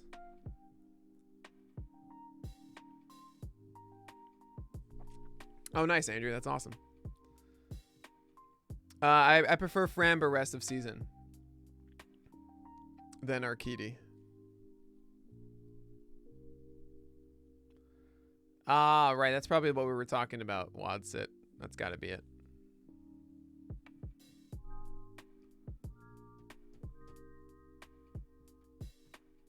So right, I think what will be more helpful right now for me is who are we pushing down the list?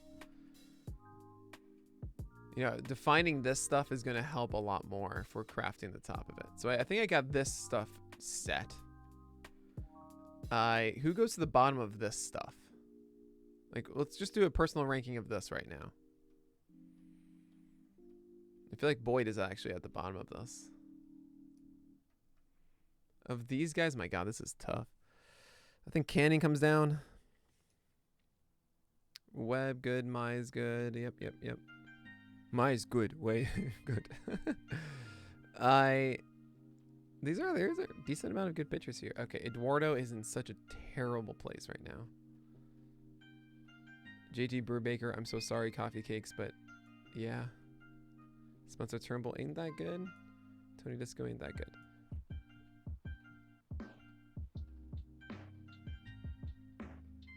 Okay. So people are going to be upset at this, and I'm just going to be like, stop yelling. You know, maybe I do this at one set of stashes and another set of stashes, and I think I might do that. You know what I mean? So this would be, okay, so if I were to do this, let's just separate it like that.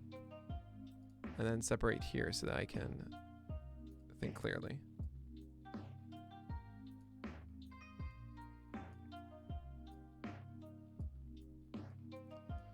Rather this and this.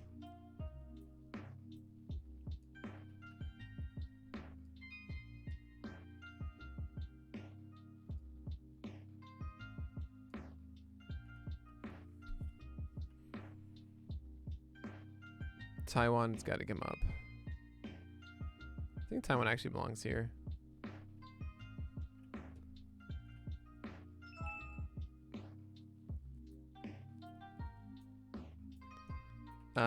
Okay. You just dropped down half of my pitching staff. I'm so sorry, Fur Tree. Who cares if Hill goes 5 or 6 innings if he's at 9, keeper 9, or whatever?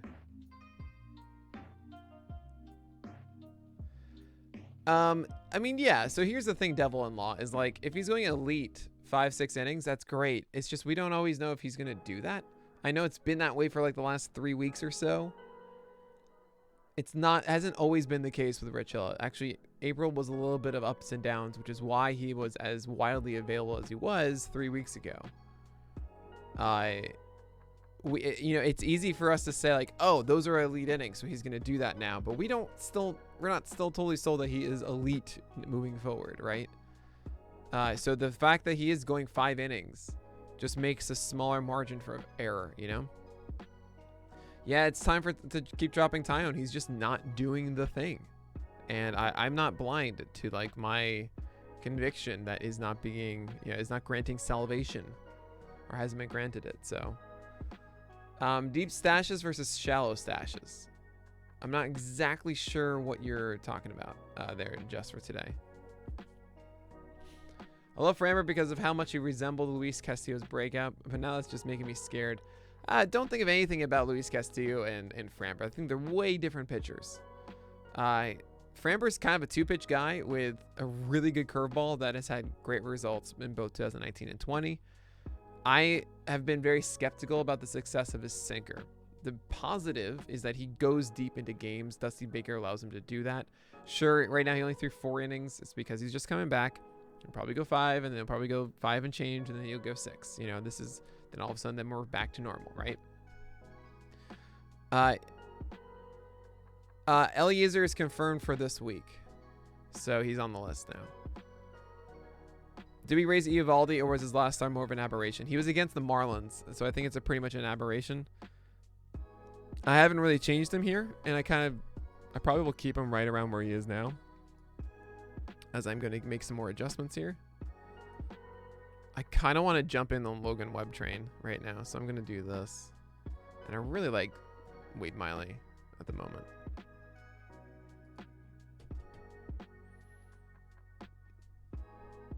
We just don't know what we're going to get from Andrew Heaney. Okay, this is fine. I mean, these guys aren't so different from those guys, though.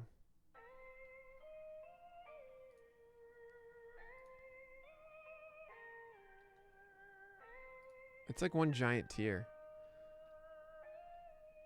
Okay, so this seems fine. The stash tier. Okay. Then we lead off with Keuchel here. Followed by Jordan Montgomery, Eliezer Hernandez, Marco Gonzalez, Chris Paddock, Bumgarner, Skubal, Dunn. Small little thing of stashing. I feel like you gotta be here and then here.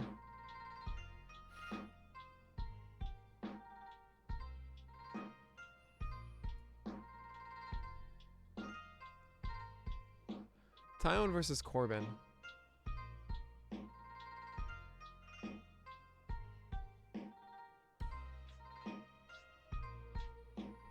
All right, yeah, this is fine. Tony Disco should be actually improving now because he's got past his tough starts. I don't really believe in the Mize train. Okay, this is cool. I think I've achieved it. Achieved what I wanted to do.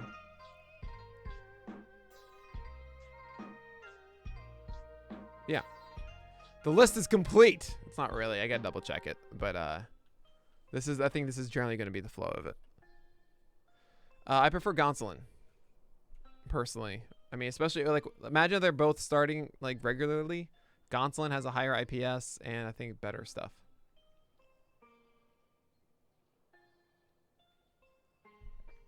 Yeah, I could be, you know, as I've been doing this, I'm staring at myself with Dunn and being like, I keep going back and forth. What I do like about Justin Dunn is two things.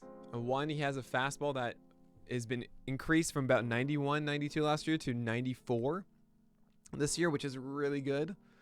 And there are games when he just kind of wins with that. He has a curveball and a slider, and the way you should be thinking about it right now is, yes, the curveball has performed better, but honestly, in a given start, it's like 65% of the time the curveball is the one that takes over, but then he also has 35% of the time when it's a slider instead, right? And the fact that in any start you really just need two pitches. You need one, a fastball that's really good, and then a secondary pitch you can throw inside the zone and get whiffs. He generally has those two things in his starts. And I do believe over time Justin Dunn has continued to develop, improved. He seems like one of those guys that we talk about as, oh yeah, wait, now he's really good, you know? He has that development track. This is literally what we're watching, is development at the moment with Justin Dunn. Oh man, I'm sorry, Watson. I mean, imagine you can probably get Gonsolin now.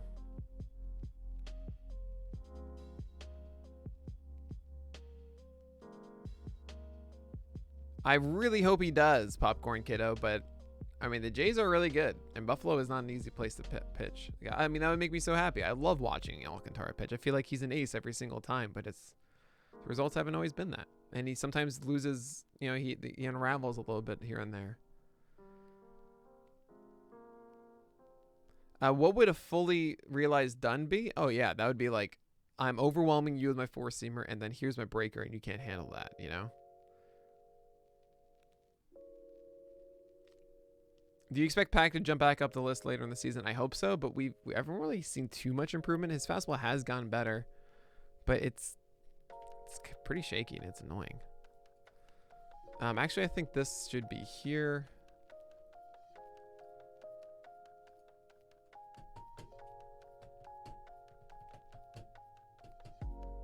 I'm gonna do this.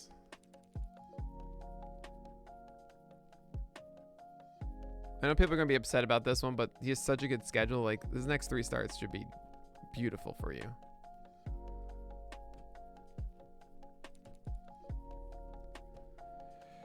Trust him more, trust him more, trust him more, trust him more. Trust him more. Trust. Here. Here.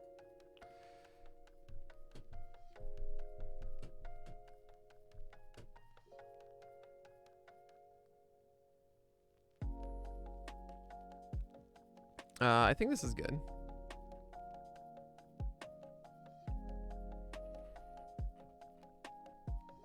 Alright, so I'm going to do this. I'm going to save it now, or publish this.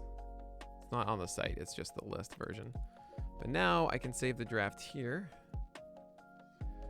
So Robbie Ray, you got to understand, it's actually really straightforward. Like, stupidly straightforward. He had like a 6-start run where he was throwing four-seamers finally like upper third of the zone endlessly, and then started to pair that off with sliders and curveballs. It was wonderful. All of a sudden, in his very last start against the Yankees, his fastball was not this cluster at the top anymore. It was sporadic and a lot of down. And that's not what Robbie Ray's trying to do. He allowed the home run to Judge on a low fastball. It was the first sign of Ray not doing the thing that allowed him to have success for like 6 straight starts. So that's a weird moment. It's like, well, is he going to fix that or is he not? I want to say yes, but I needed to push him down slightly because it's the first sign of, you know, a crack in the armor. I don't want to use the actual term. I hate that term. Is it time to give up on Castillo or continue holding on the bench? That's completely up to you. Do you need help now or do you need help later? You know? Is it harder to get back in it? He's going to ace tag after losing it. What would it take for him to get one in today's roundup? Who? Alcantara? I feel like if Alcantara kills it today, he gets it. The only really stumble was the Dodgers then. So If he gets it today against a good team, yeah. Absolutely just for today. That's how I feel too about Robbie Ray, is that today would be the day that Robbie Ray could get it back. All right, so what we've done now is I'm going to preview. I'm going to preview this so you guys can see it.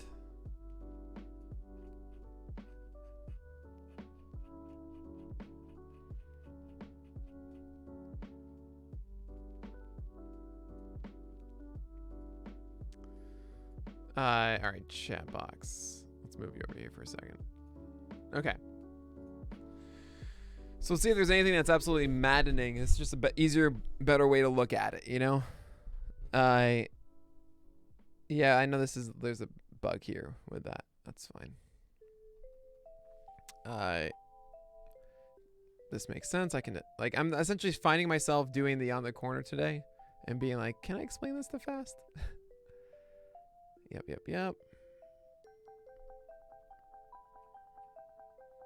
Oh, that's interesting. But I think this is more of guys falling down. Wood, yep, even though he did poorly, he's doing good things still. I think it is. I gotta talk to Fast about it.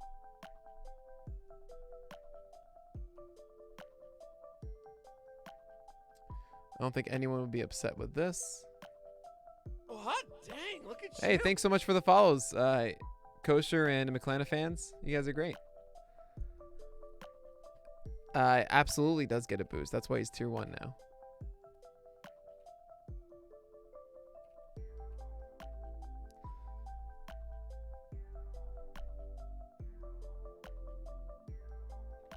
This all makes sense to me. Oh, hot dang, look Look at all this green. This is amazing. Everyone's gonna be so upset at all the movement in green. It's just like, well, it's not fair. I'm like, well, I'm sorry. This is the state of the SP landscape.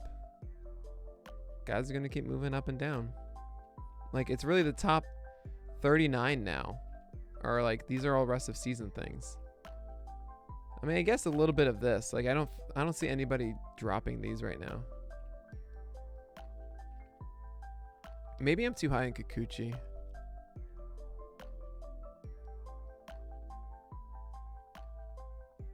I might be too high in Kikuchi. I'm thinking to myself, like, one bad start. Like, how do I affect this? Bassett, I think we stick around. Domingo Herman, I think we stick around. I'm gonna tweak this slightly. So I'm gonna be doing this, this, this, and this. Bassett's certainly proven himself in this way. Like, Manaya versus Bassett is a fun little race. Granky, I mean, I think he did pretty well, pitched pretty well against a tough offense. Yeah, that seems way better to me.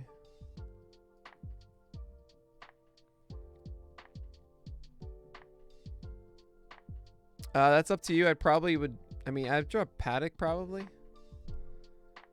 Because you're investing essentially as a stash for both, and Castillo's upside is higher than Paddock's. That's why I have Paddock down here and I have Castillo over here. Oh wait, I've got to move me. What am I doing? Get me out of the way of this. That's why I have Paddock down here and I have Castillo up here. So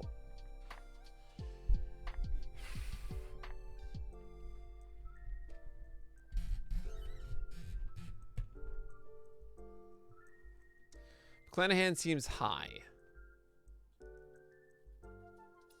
Maybe.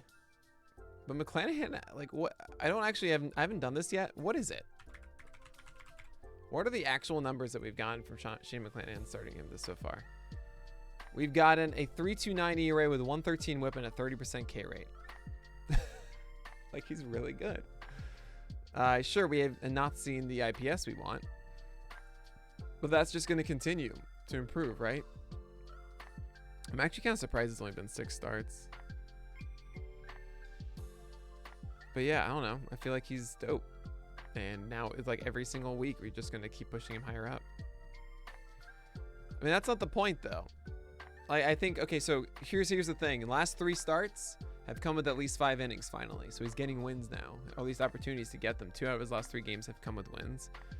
He had 4 before. Now he has 3 of 5. He also started on April. So, I mean, I understand why some relievers have more innings than him, but that's not, it's about moving forward. Even, okay. Let's just say every single start, Shane McClanahan goes 5 innings, right? If it's 5 innings with a 30% strikeout rate and a 3.29 ERA and a 1.13 WHIP, like, I'll take that completely at 39. You know? Oh, you're in a quality start league. Well, this isn't a quality start list. You know? I'm not sure anyone is really streaming anyone even down to your number 58. I'm not sure what you're saying. That shouldn't be a stash option. This is, I gotta change this. This is a stash option. I mean, Mclennan, yeah, but that's a quality start league, guys. This isn't a quality start league ranking.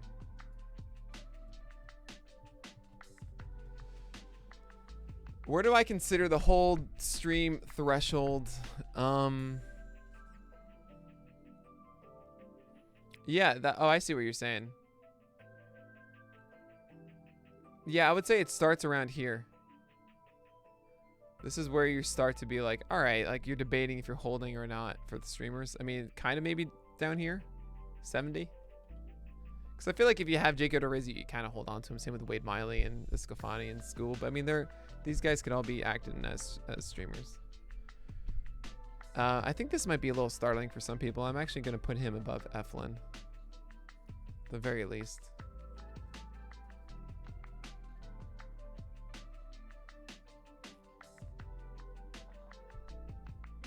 I got to give some labels to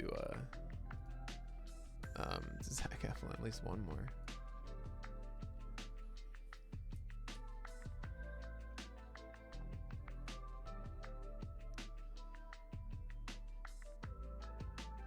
Kevin G right now is at 18. All right, I think we're getting like really, really close here, guys. I just gotta double check more here. So we have this.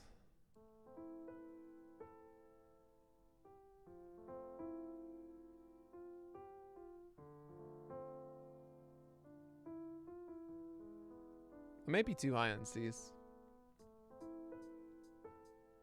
Nah, I mean, no, not really.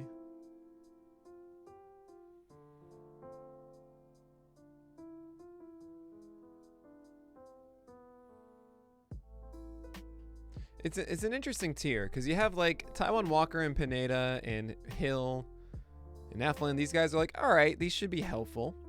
Well, then you have like exciting ones like Ohtani, and you have Strasburg and Alzolay and Cease, and it's like, well, those are higher ceiling, but it's like a mix and match, you know.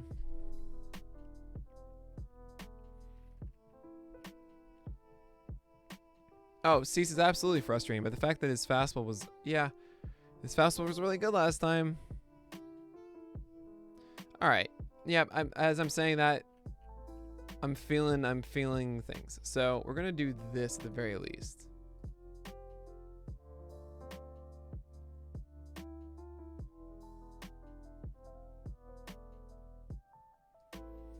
Yes, I'm buying Scuba for Dynasty. I feel like he is a development pitcher. So if someone's like kind of down on him for some reason, I'd be in.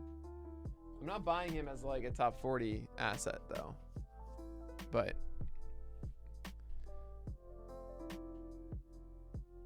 brought Cease down. I mean, the thing is, like, I don't necessarily trust Alzolay. I don't trust Strasburg's velocity to increase. Actually, you know, I will do this. At the very least, like, he should be able to tough it out, kind of like in the way of Greinke is. That makes more sense. Anyway.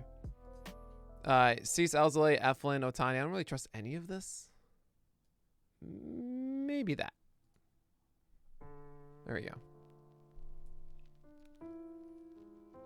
Cool. Good adjustments. Good adjustments, guys.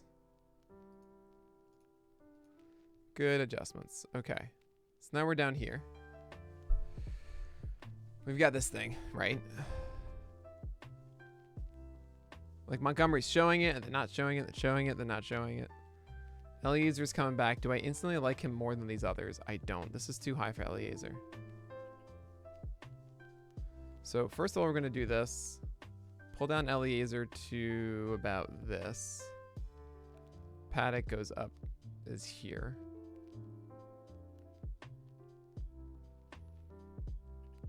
Yeah, I'd rather take a chance on Eliezer than Bumgarner, Dunn, and Webb. Actually, probably not. I want to try Logan Webb first.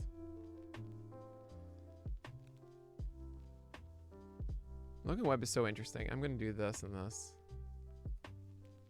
And Marco's so boring. So boring. Alright, we're going to do that. What'd you say about Gonzalez over Eliezer? Ha! The cover isn't. It's just a massive boost. That's all that matters. He's there at 51. I'm not going to change the list based on that. And then I changed it. That's funny.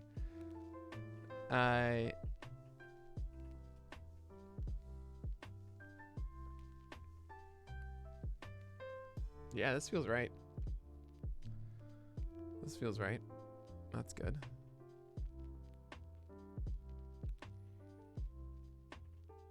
Now, Steven Matz, though, probably belongs in this tier.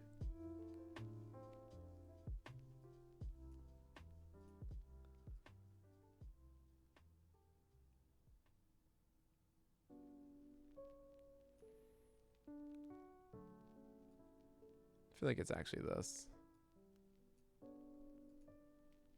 In case he mises. No, I'll do this. I'll keep this. Ha! Wins are a weird thing.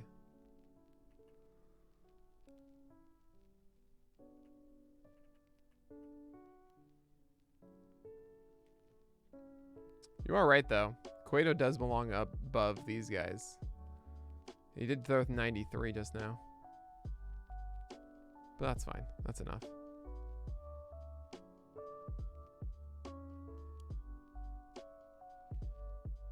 Yeah, I'm fine with all of this. Is there another, like, final tier to this? Not really.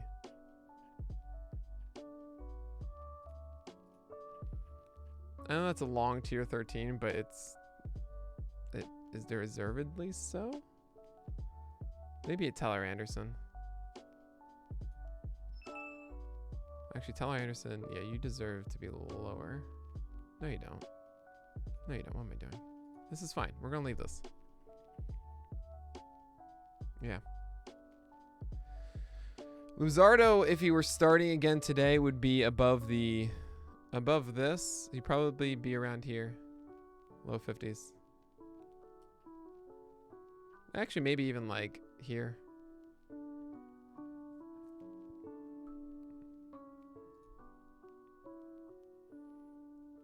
Yeah, so if it's, I mean, if you have like terrible stuff, but you get the results, like what do you think I'm going to believe in more? The results or the stuff? Bartolo, absolutely. All right, I think we got it. I'm going to look at it one more time and then send it fast and start doing the notes.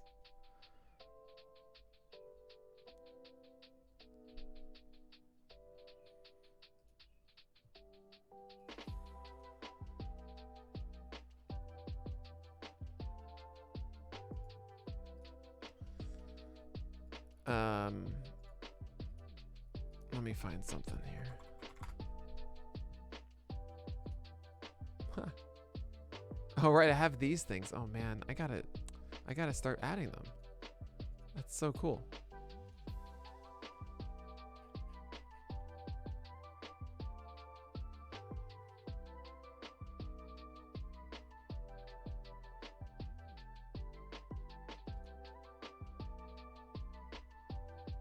Sweet. Okay. Give me quick second, guys. I gotta do this.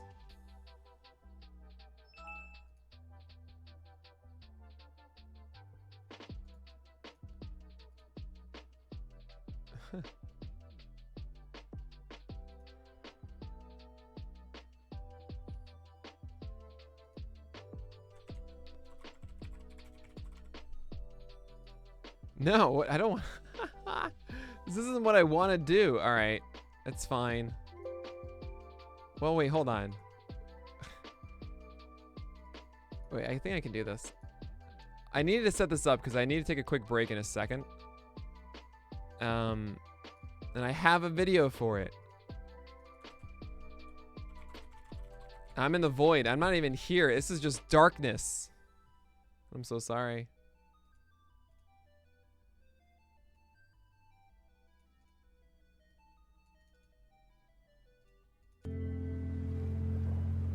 There it is. The lovely. Look at that. Isn't that? It's wonderful. It's a wonderful thing. But I'm not. No. Right now we're doing that again. Don't worry. I just. I apologize. I didn't. I forgot to set that up, and I will need to take like a break in like 10 minutes or so just to use the bathroom and not be insane for a moment.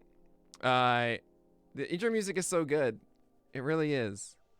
But I forgot that we had that. It's really hasn't been in the void the entire time.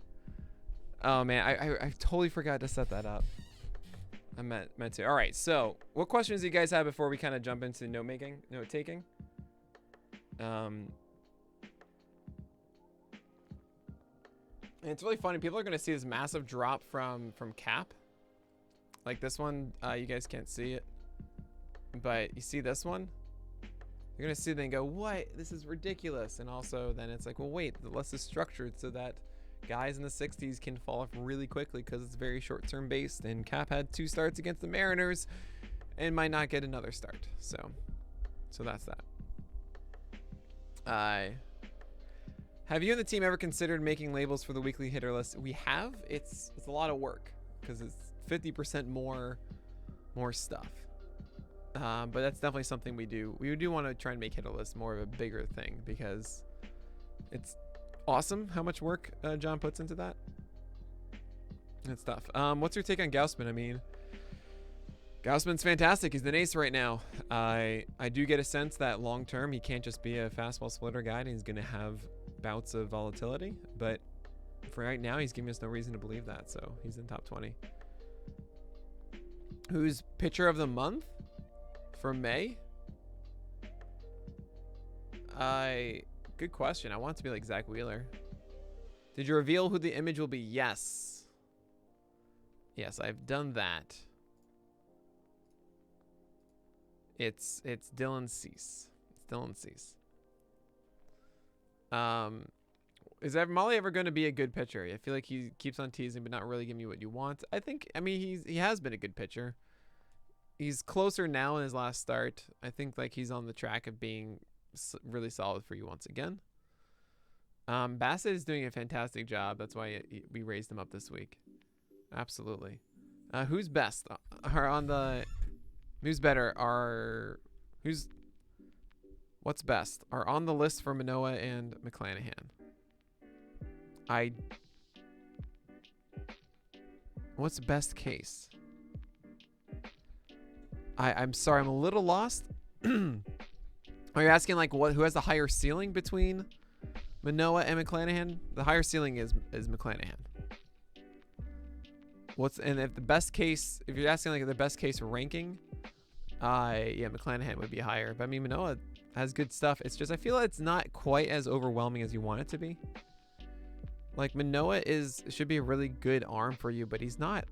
Like he doesn't have Zach Wheeler's fastball. He doesn't have I don't know. Alcantara's changeup or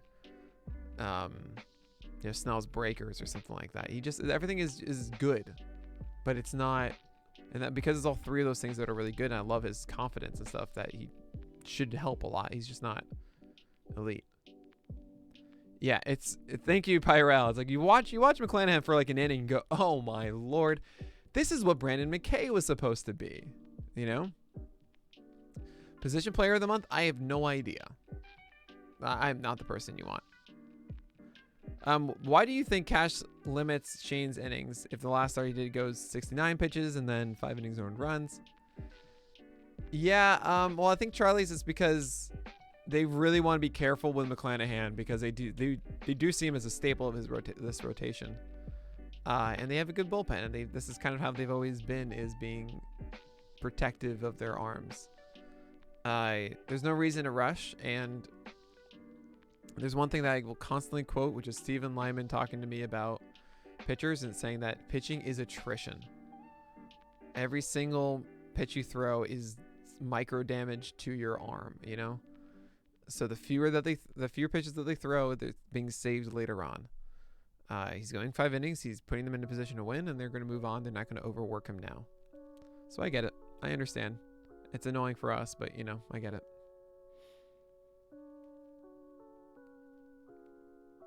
They might, Scruffy.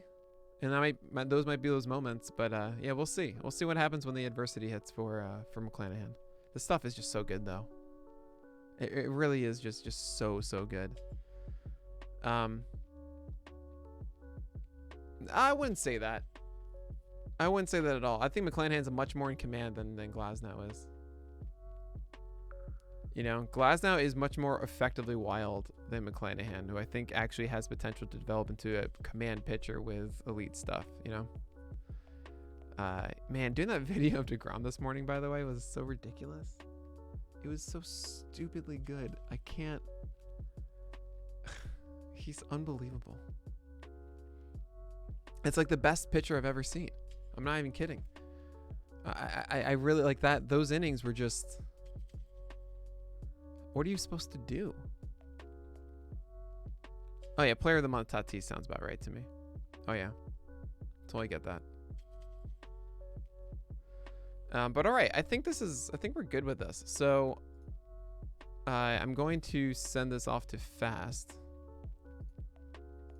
so you can make notes for the podcast tonight.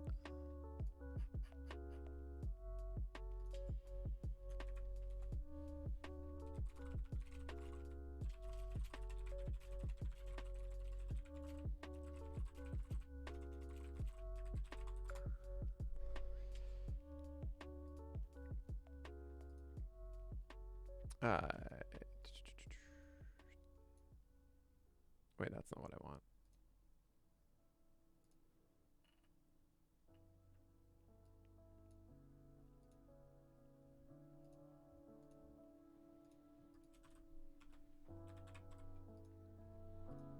Cool.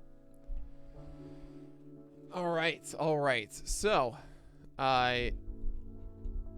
keep throwing the questions here, guys. I gotta take a quick break, just for a second, and then we'll jump into writing all the notes.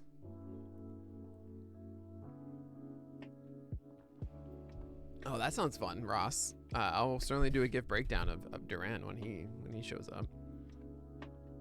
The thing that strikes me the most about Degrom is that even in his worst starts, when he has absolutely nothing working, he still gives them no hits and no runs. Why hasn't he thrown like a no-hitter or a perfect game yet? I don't understand.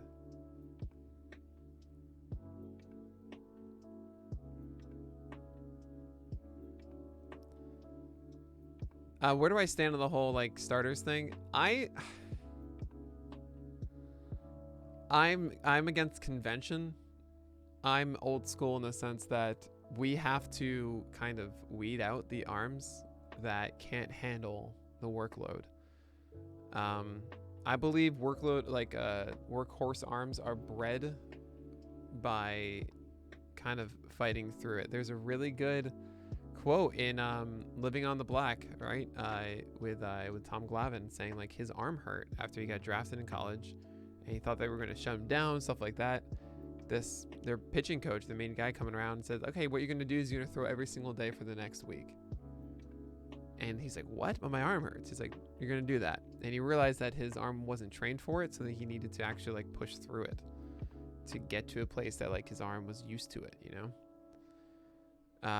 And I know that's not for everybody, but I feel that I know it's crazy, but I do buy into this old school yapping about kids these days. You know, they're too babied, and that means that they never get to, they never push themselves to the point where they become used to it. And I kind of agree.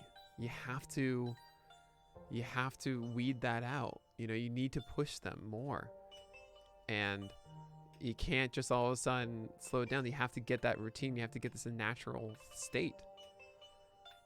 I think the injuring is two things. It's babying, but it's also there's a lot of sprint mentality. That is, like, you throw like max effort, but fewer amount or something like that. And I think we don't realize how much we need to, ramp and accelerate. But we can ramp up to a high point. But when that happens is a weird thing. You know? So that's kind of what that rant about that there is. Trevor is better than you. It's pretty close.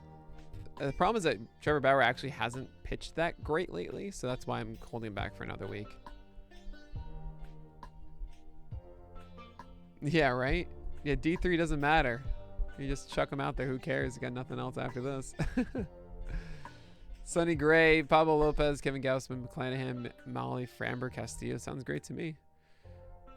Paddock's probably the drop there. Oh, yeah, I would say Paddock. I mean, if you had to drop Luzardo, that's fine too.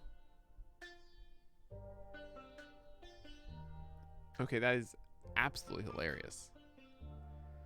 Oh, you call me Professor? Oh, that's funny. Don't. Oh, that's silly. Yeah, Ellen Adair calls me Sensei, and I don't know how I feel about this. Like, Ellen, I don't. Okay. All right. Oh, man. 134. That's crazy. That's nuts. But all right, so what I need to do now, I think I'm done with you. So we got to get you up in here. And then what I also want to do is this. Properties of this need to be. Where are you? Here you go. Ta-da! So this is what happens now, right? We take you.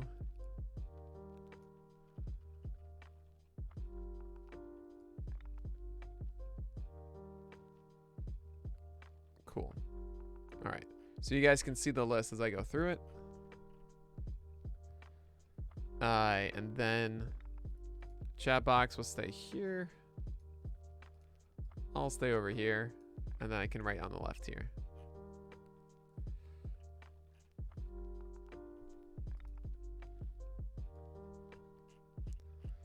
Yep, look at these wonderful notes. They're simply just gonna go away. Goodbye. First things first, I'm going to edit the fringe picture table because I never do that. And I need to. Where did you go? Oh, here you are. So, who are we removing? And it's just a lot of not sure he's good enough stuff. So, Stripling is actually in it now, so let's get rid of that. Is there anyone else that got added here that, yep, I added Joe Ross. So we're going to add a lot of rows here.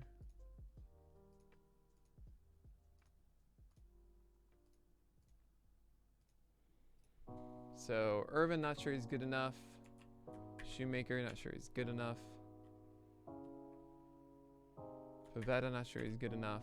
John Gray, not sure he's good enough. Vince Velasquez, not sure he's good enough. Gomber, not sure he's good enough. Smiley, Hap, Kim.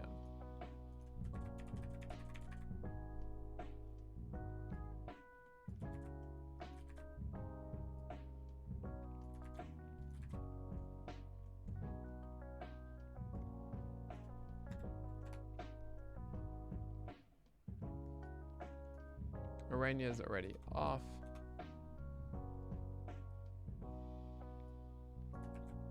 Veta, Velasquez, Gray, Gomber, Smiley, Hap, and Kim. Okay. Now we've got injured guys. So you guys are all done. And you guys are done. Cory Kluber on here twice. So it's 4 injured guys and a bullpen guy. 1, 2, 3, 4, 5. Zaya was shoulder injury. Top 60, that's Cory Kluber. IL.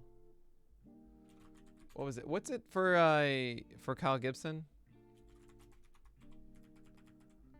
I think it's groin.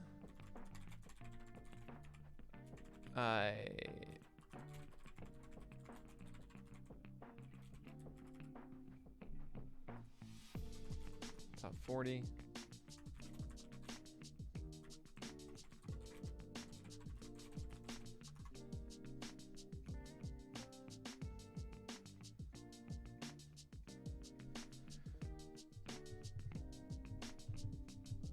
I mean, I don't mind if you want to change this to 20. It doesn't really matter to me.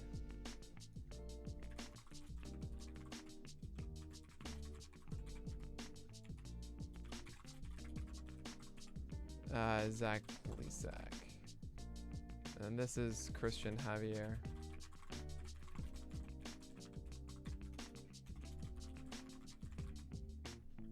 Okay. Cool. What do you like this season best out of the 3 guys? Who do you like best? Chris Sale. I just think he's an ace. You know, he's always been an ace essentially when he wasn't hurt. I mean, he pitched while hurt before. And he still had like a 110 whip and 100 and like nearly 200 strikeouts in 150 innings pitching with Tommy, you know, with a broken UCL. Like, he's unbelievably good.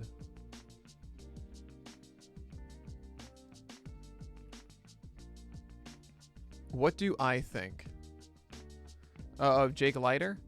I mean, from what I've seen, he's great, but I don't really assess college pitchers. It's just a different reference point. The camera angles are different, and the quality of competition is different. You know? Like, I'm not a scout in that way, because my whole reference point is completely shifted. Release the list. Release the list. Well, I have it. It's right here. I just got to write all the notes. I got to take like another hour to write these notes. It's going to take a while. Thanks, DD. Thanks, dude. Ta-da. Okay. I'm going to be right back. I'm going to use the bathroom and everything. Harold Baines or Kumar Rocker, I have no idea. You want to talk to Andy Patton or Trevor Huth or Shelly Burstrade about that. Maybe Kyle Brown as well, who does on the list. So I will be back in just a moment, guys.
Did it end? Did the video really end? Oh my god. This is okay. Welcome. I am so sorry for that. I just got to make a longer version, I guess. I'm in the void. And the beautiful thing about the void is that it can be whatever you want it to be. You know? And what do I want it to be today? I want it to be the list. Oh, welcome back. All right. Let's make some notes. Let's talk about the top 100. Let's do that. I'm excited. I know it's such a good song, right? Isn't it? Like, I need to get that track and just do it. It ended. I was scared. How long was it gone for? Was it like a good 10 seconds or something like that? I hope it was very short.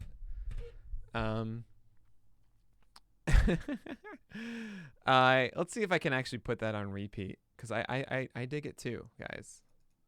I think it's fantastic as well.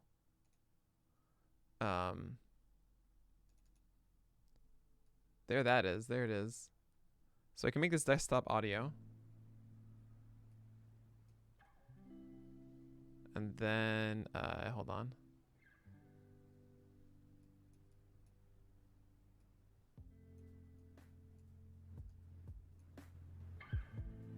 There we go. There it is. And I can put this on repeat.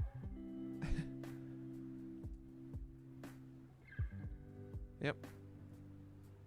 It felt like 2 years, about 30 seconds. Oh no, that's not good. That's terrible. Oh, he's off the... Okay, cool. Let's just put that in AAA.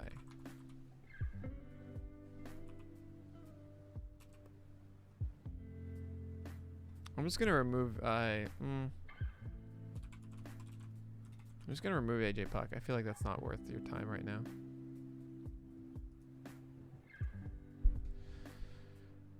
Yes. Okay, so this is what we're working with right now before I get into the notes, okay?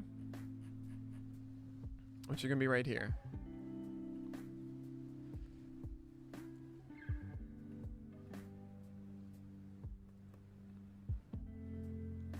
There you go. Look at this beautiful, beautiful. Wow, look at that guy. I had no idea, right? Look how high he's risen. Look at all of that green. We're going to have a lot of green over here. Of course, then we get to Steven Strasburg. Oh my God, Steven Strasburg. Well, I hope that velocity comes back. We have a little stash tier here with Dylan Bundy and Luis Castillo, followed by some intriguing options. Logan Webb goes up there, and so does Justin Dunn. And we've got two more stashes there with Patrick Corbin and Jameson Tyone. Worried some about these guys here. Eduardo Rodriguez can't find that fastball changeup combination. Herman Marquez, what are you going to do with him? I don't know. Logan Gilbert, he is in a good situation, but he is not getting his secondary pitches. And lastly, we have Ross Stripling, Joe Ross, and Ryan Weathers. Intriguing options. Joe Ross just won a golden goal. Ross Stripling, hey, he's in the rotation now and actually looked good in that last start. And Ryan Weathers, will he get up to 5-6 innings? Who knows? That was fun. I like that, like a weather forecast as fast as it was going through.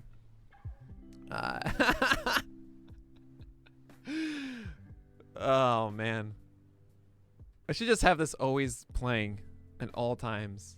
I gotta get Sperry to send it to me. It's remember that's spores, not sporer. Just to help you out there, spore counter. All right, so I'm gonna go now and start from the top.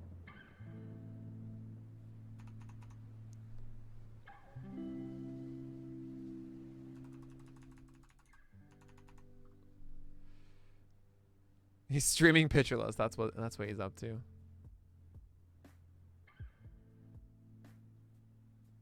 That is hilarious, Andrew.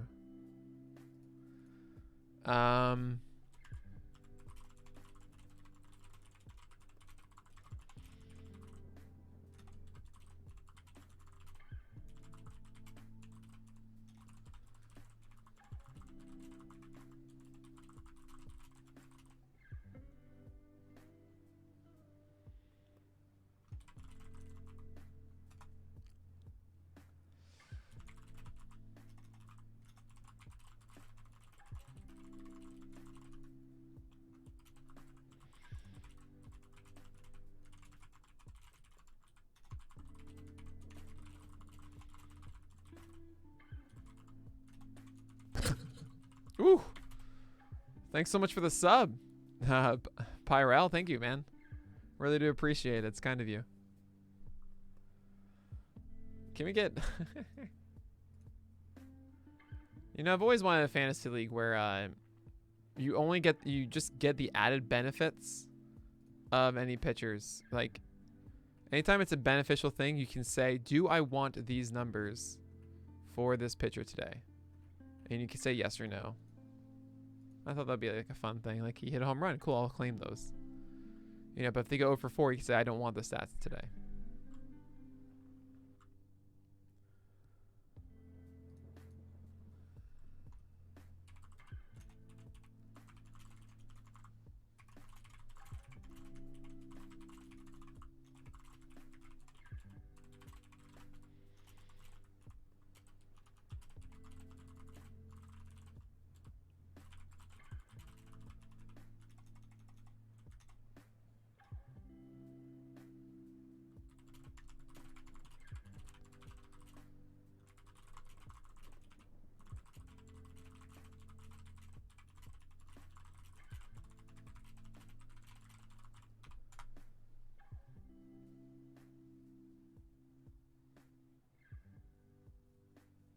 Oh, yeah, right. Yeah, Presley. It's funny.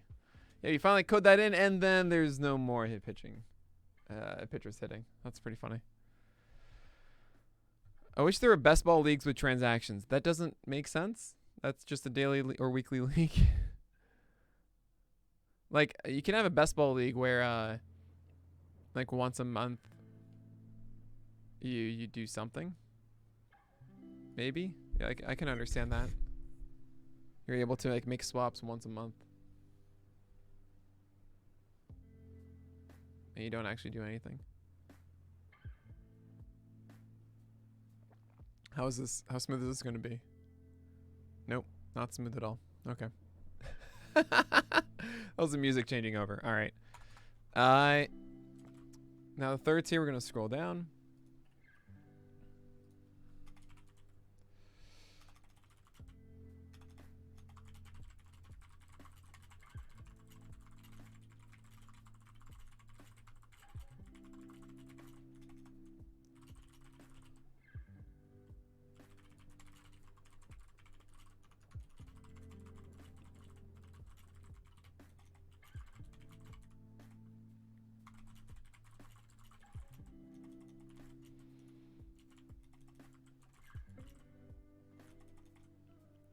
I think he's the third.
Yeah, if my pitcher doesn't pitch well, I don't want it to count. I mean, that's an interesting idea for a league of like, and any given day you can decide whether the performance is something you want to keep or not. You know, that's an interesting idea. I mean, sure, you could say like, oh, well, I only win ratios, yes, but then you will lose the other things and you won't win your league. It's interesting concept. I don't know. Like, makes them for some really fun decisions. Sure, you could have like inning minimums and all that kind of stuff too. But I mean, if you like to win a roto league, if you're doing the same thing on the hitting side, you're gonna have to like you can win average, but then you won't win RB all the other counting stats, right?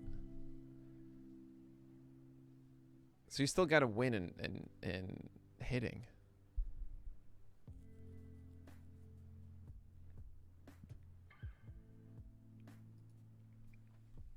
So, but anyway, this is all just hypothetical fun stuff.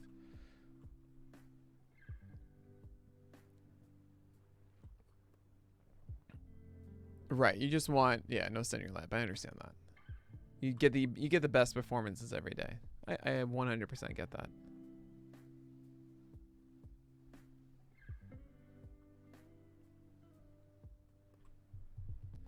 All right, past tier 3, we're going to go down to tier 4.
Oh, he's at 12. Thank you. Why did I think? Oh, right, because Nola's not at 10. He's at 11. That's right. I was doing it off of memory when I have it right here, and I should be referencing that.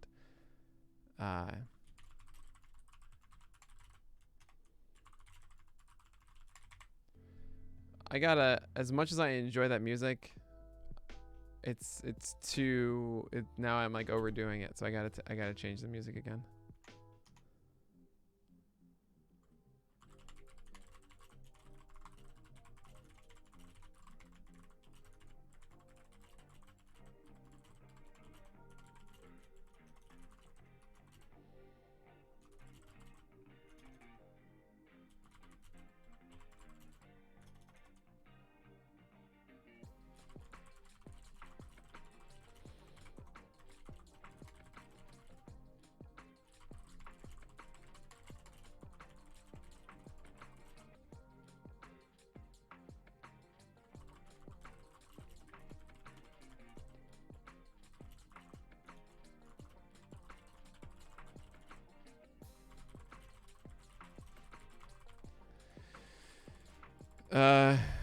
Chaos. Yeah. Chaos is a better word.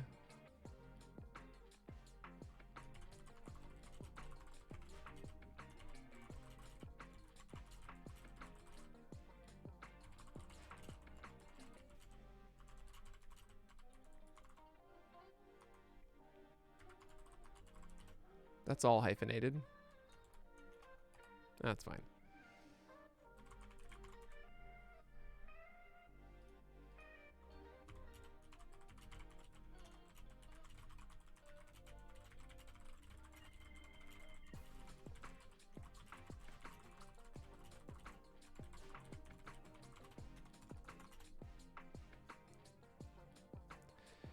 You're 100% right, Hellgrammit, but none of those other guys, Trevor Rogers, Freed, Means, Urias, Rodon, like, Alcantara, none of them would ever have been considered for that, you know? And just kind of an indication to me of the Padres being like, oh, whatever, this is an option. Musgrove's innings, we're going to do some things to like manipulate it. And I'm like, wait, what?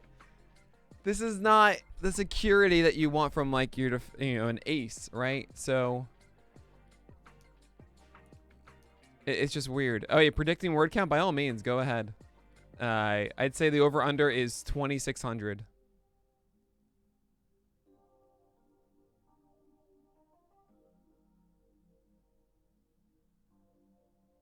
And that's the thing. I'm not saying that it's going to happen again, and it does seem like an exception, but just the mere fact that San Diego is willing to do that, I think is a display of how chaotic it might be to deal with Musgrove at times, you know? Yeah, that might be it. But, oh, awesome. I'm really glad to hear that, Smutty. I have Framber now. I have Gonson coming back. I have Molly. Is there anyone else to drop? Yes. I understand, Pyrel. It's just so weird. You know? And it's just like, if you truly believe that he'll never, that he'll never be manipulated like that again for Musgrove, then fine, just put him in the tier above. It's just, that's just where the teardrop is. He didn't actually get moved or anything. So, there's nothing that really changes with his ranking. It's just where the tier is put. That's all. Who do you keep as far as Gonsolin, Molly, and Framber? I would say you drop Gonsolin. The teardrop. There it is. Look at you guys. You're funny. You're the best. By the way, just a quick reminder. If you're just right here, if you have Amazon Prime, you get a free Twitch sub. No cost to you, free to me. It helps me out. So if you can do that, you're awesome. That's all. Anyway, so I would be dropping Gonsolin because I think he's more of the unknown quantity at the moment. Like, how are the Dodgers going to use him? Even when he does come back, is there all of a sudden going to be time for Price? Are they going to deal for another starter? Framber has more of a consistent, like, hey, you are going to be a starter for the rest of the year. I think we're cool with that. With Molly, he's going to start for the rest of the year, too. And I think he's of good quality. So, Gonsolin is more the mystery box, and he's the one that I would drop there. Which is annoying. If you can keep Gonsolin on the IL, that would be cool. Or if there's something else you can drop, that would be cool, too. All right.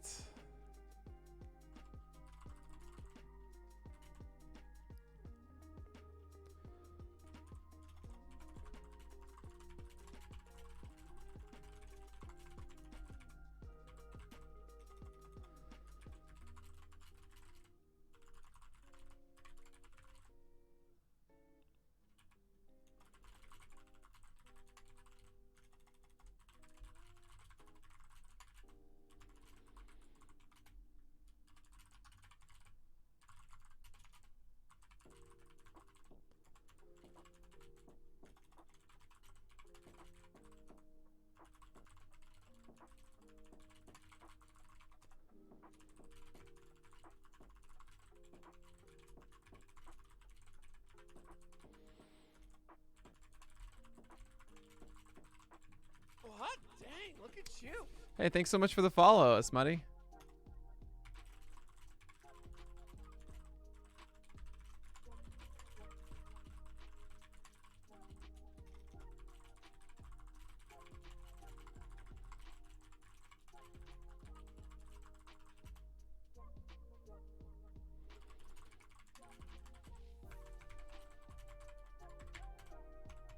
Hot dang, look at you. Oh, thank you so much, Algram. You guys are great. Alec Messiah. Oh, no. You added glasses to me?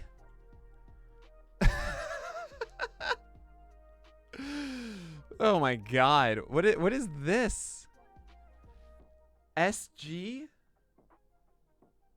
Where did this come from?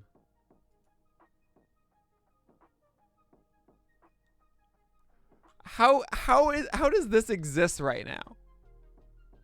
It's a point redeem. Ah, I see. Thank you so much. I didn't know that. That's hilarious. I look terrible with glasses. Yeah, it's ugh. You're cracking me up. Oh my god. Make it permanent. I don't know. This is that's something else. I feel like you guys keep using this laugh out loud. It looks like it's Crip, but it's not Crip emote. I feel like I need my own version of that or something. I probably can't replicate this thing. This thing is a perfect emote. That's so good. All right. Anyway, I'm gonna go back to this.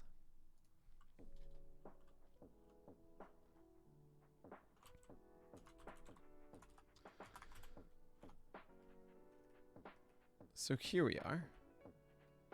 We're talking about this too now.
Ha.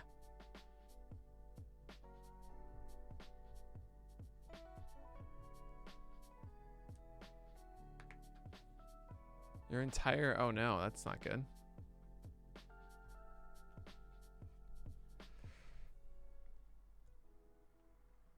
Get back on that old espresso, Pyrel.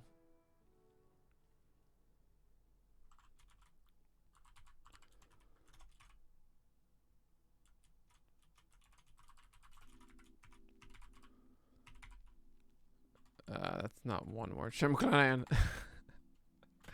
Sorry.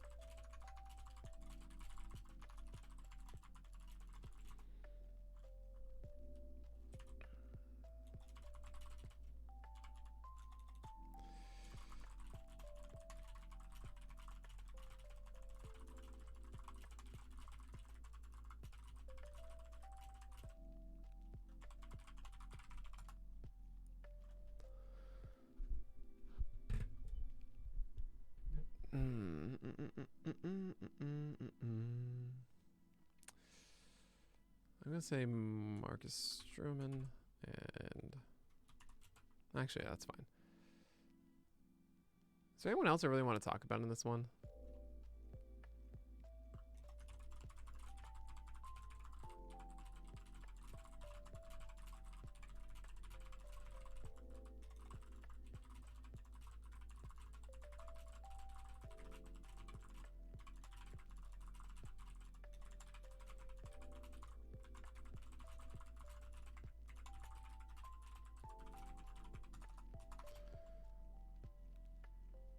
Is Manaya up 18? Oh, look at that.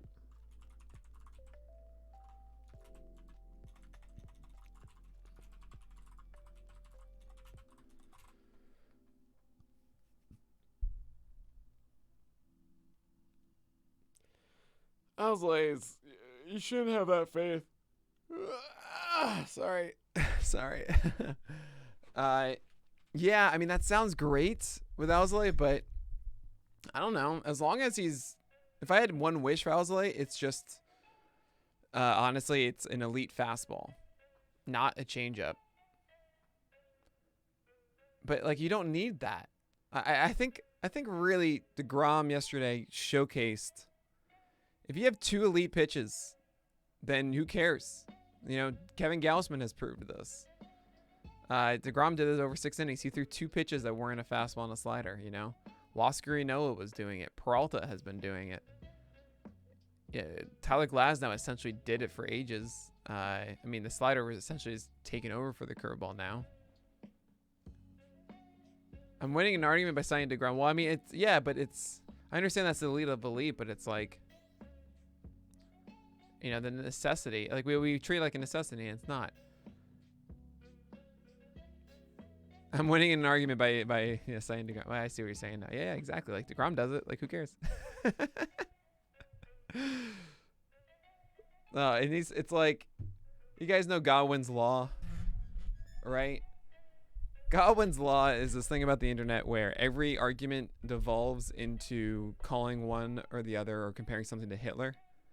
I feel like the positive version of it is like DeGrom's Law or something like that. Like, every single pitching argument always will just go into comparing someone to DeGrom or Trout. You know? It's something like along those lines.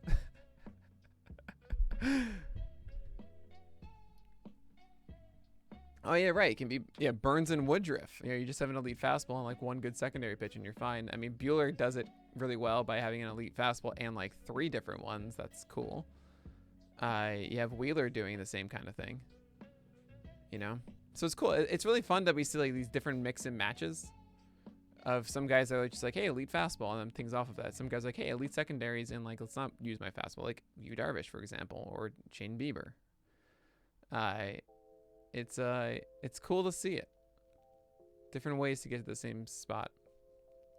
It's not even, but the thing is, DeGrom isn't just throwing 100. He's throwing it with a command. It's like, you don't see that. You really don't see 100 with command. Ugh. It's crazy.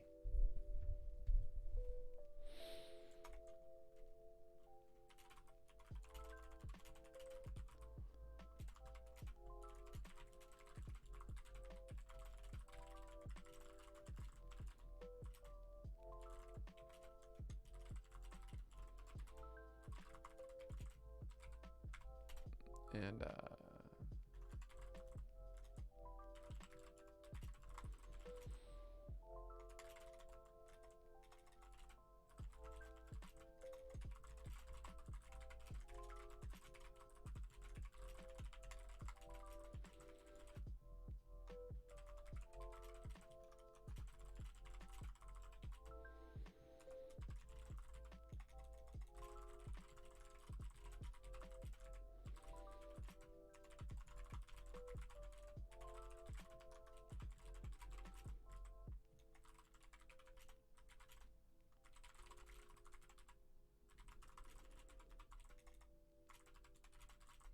huh.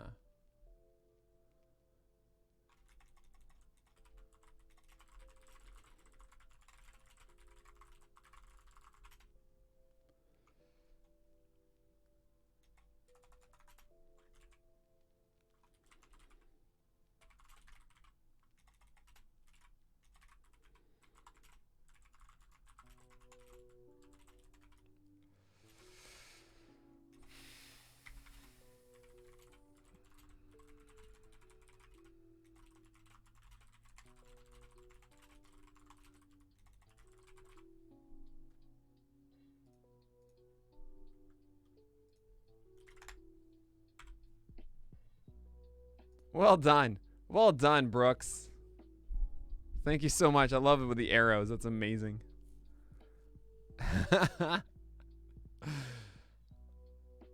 Better stash of an extra IL spot sale. It's 100% sale, Mile High Time.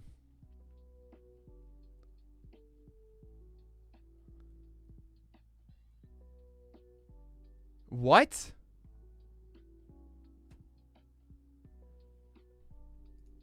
Oh no, that's terrible news.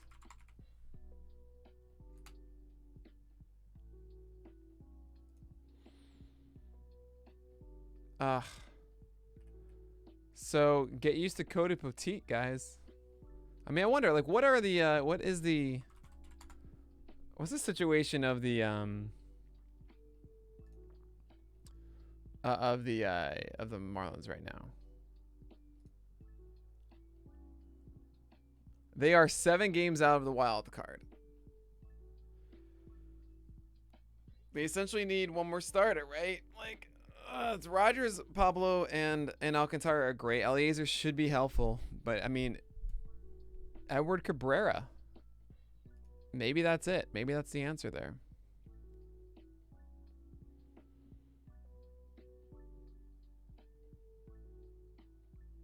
Oh my, Mile High. That's amazing. Gallon and Severino for Brian and Real Muto. Oh my god, that's so good.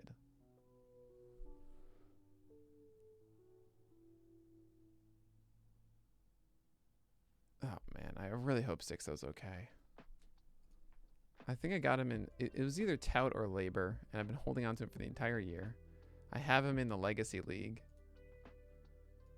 Ugh, it's just rough.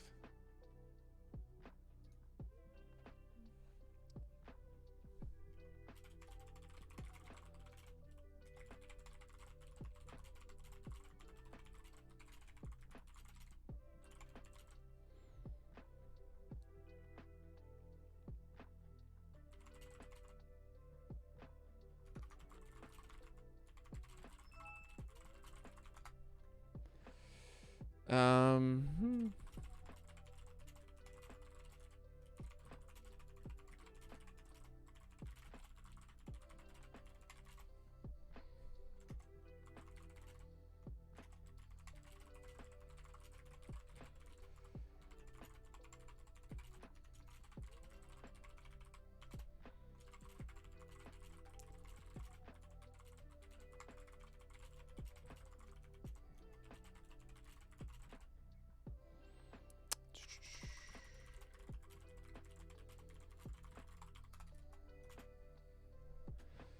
Dun, dun, dun, dun, dun.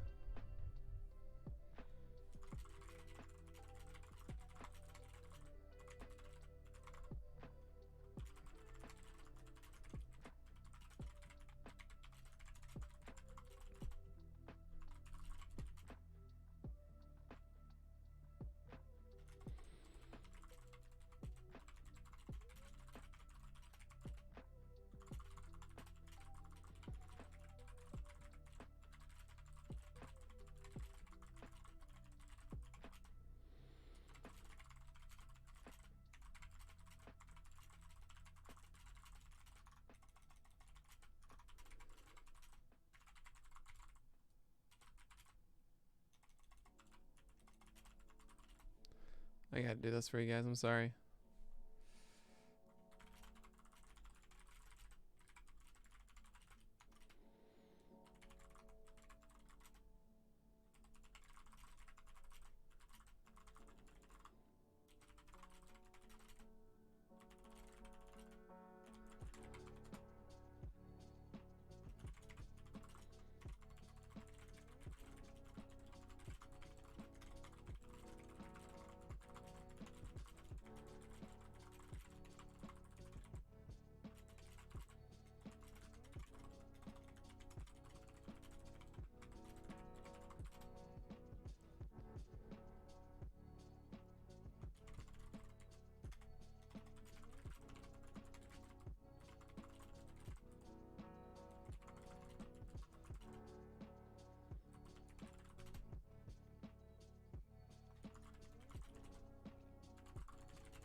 I got a massive. Sorry, I'm trying to focus and do this. So I'm sorry I'm not saying much right now.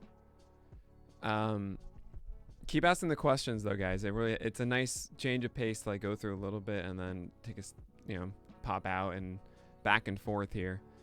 But Nick, I see you having their own little spot. Just sounds like the most correct thing in the world, right? I'm glad you appreciate that. Hey guys, hope you're doing all right down there. You'll get out of this soon. It's okay. Do you do this site full time? I mean, yes and no. Technically, I'm also a consultant, and that's kind of why I don't take anything else. I don't take any salary from Picture List at all. Like when I say that everything we raise goes back into the site, I 100% mean that. But yeah, I mean, as far as like how much time I put into Picture List every week, yes, in that respect, it is full time. Like I do. Just maybe look at streaming wise, like I'm streaming 15 hours a week, right? Something like that. Something along those lines. Five days, yeah, 32.5 hours, right? 5 times a week. So that's 12.5 hours. And then I have this stream on top of it. So yeah, it's like 16 hours a week. And then I have to do the roundup every night. Plus the streamers, well, roundup every night is like an hour and a half each night. So that's, I can do math. That's like 10 hours a week is just writing the roundups every week. So that's already 27. And then I would say there's another 10 hours of like podcast stuff or managing or whatever, Yeah, those roundups come out at like 1 a.m., 1:30. And like it's right after I write them. That's why they have those typos and terrible sentences. And I'm so sorry for those. But I am so tired and I need to get that out.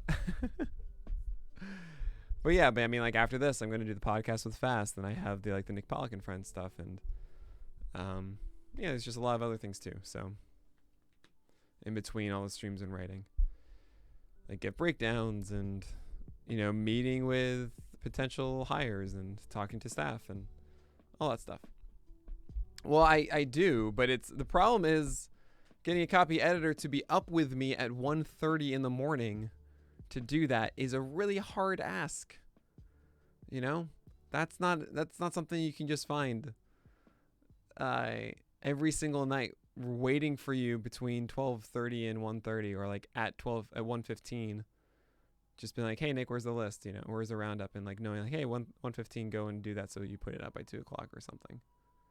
Like that, that's not easy. I am East Coast, so I gotta find someone at 10:30, but still on the West Coast, that's still another tall ask. I asked the staff, no one really picked it up, save for Jordan White, and Jordan White does it twice a week, and he's amazing like that. Get someone from Hawaii, but like I gotta. Oh, cool. Great. I'll just go say, hey, you're from Hawaii. You're going to do this. And they go, oh, okay. No, it doesn't work like that. Certainly open. If someone fits these requirements, I would love that. It'd make me really happy.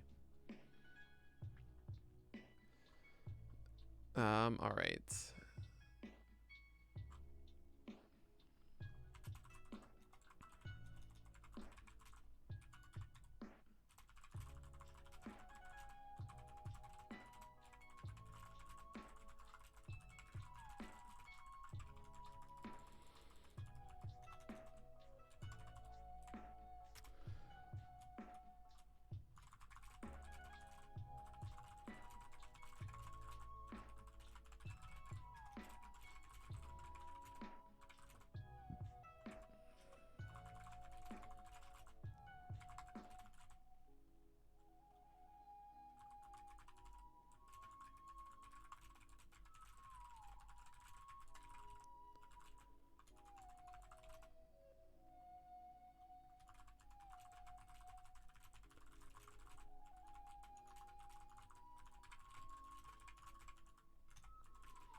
See if Alex Chamberlain has any friends. It's funny. I mean, we might have one later in the season, you know. Haverstall, if you're someone that would be up at that time and would want to edit the roundup after I put it out, which would mean, yes, you would be the very first person to read the roundup. By all means, reach out. But you understand the necessity of that. Of course, Alex Chamberlain does. Get out of here. Alex Chamberlain's the coolest.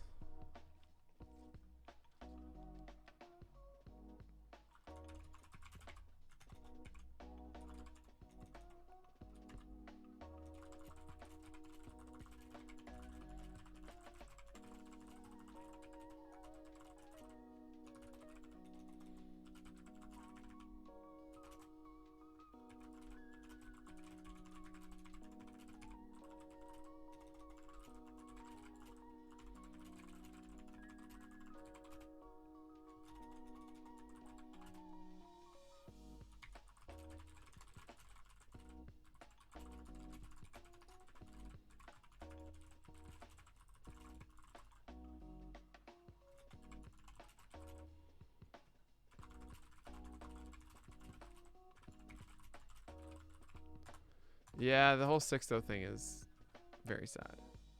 It's very, very sad.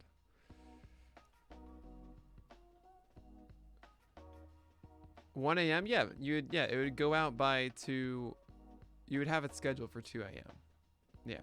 No, very rarely am I writing past 1:40 a.m. Very rarely. Most nights it's done by 1:30 at the latest. Sometimes most of the time it's like 1 a.m. Sometimes I'm waiting on like a game to end, so that I can like say that they got the win or the loss, or solidify like the golden goal, stuff like that.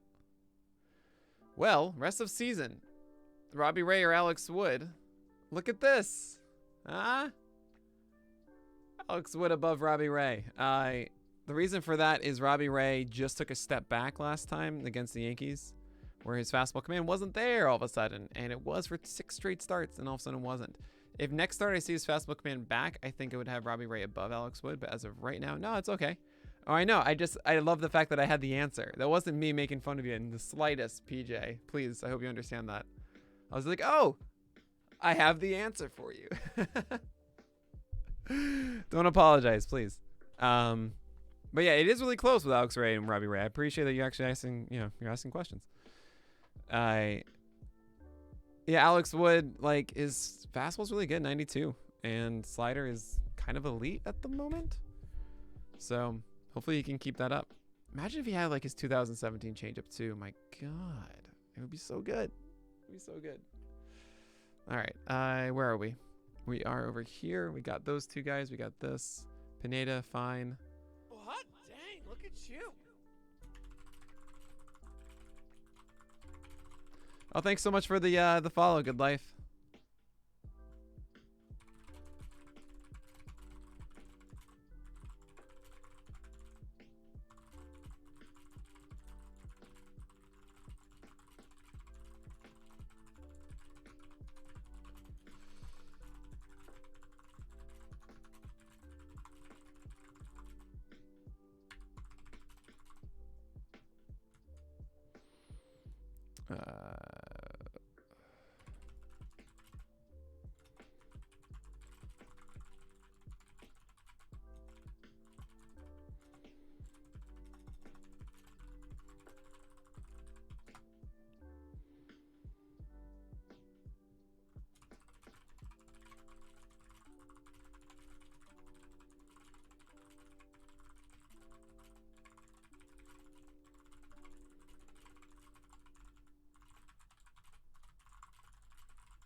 Giolito did get his ace is gonna ace. Gus like, thanks so much. Grammarly caught it too. Fortunately, Grammarly is a wonderful thing. A fool's errand changed to be foolish, and I forgot the A. I've never been more nervous about two top-level pitchers on my team than having Bieber versus the White Sox and Alcantara versus Toronto. I think they're both gonna be great. Yeah, trackpad. It's pretty sad about Sixto. God, he was so much fun last year. I mean, hopefully it actually is just a true setback and isn't like, you know, long-term damage, you know. But whatever, yeah. It's not good. It's not good. It's not good at all.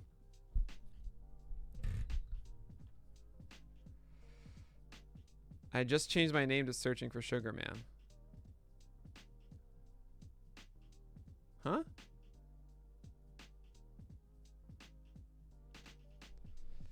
Yeah, Sixto, they're shutting him down for a few days as he has shoulder soreness again. They are out of Dunedin, but they are in Buffalo, which still is a hitter's park, unfortunately. Yeah. Milk Brooks, I feel you, man. Or Mike Brooks, I should say. Ah, gotcha. Gotcha, trackpad. Yeah, last week was really, really rough, APOC. Like, really, really rough with injuries. I think I had a team with Gibson and Plesac, and in like 10 minutes, I lost both of them. I was like, wait, what? I'm not ready for this. All right. Tier 10.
Derek Scooble.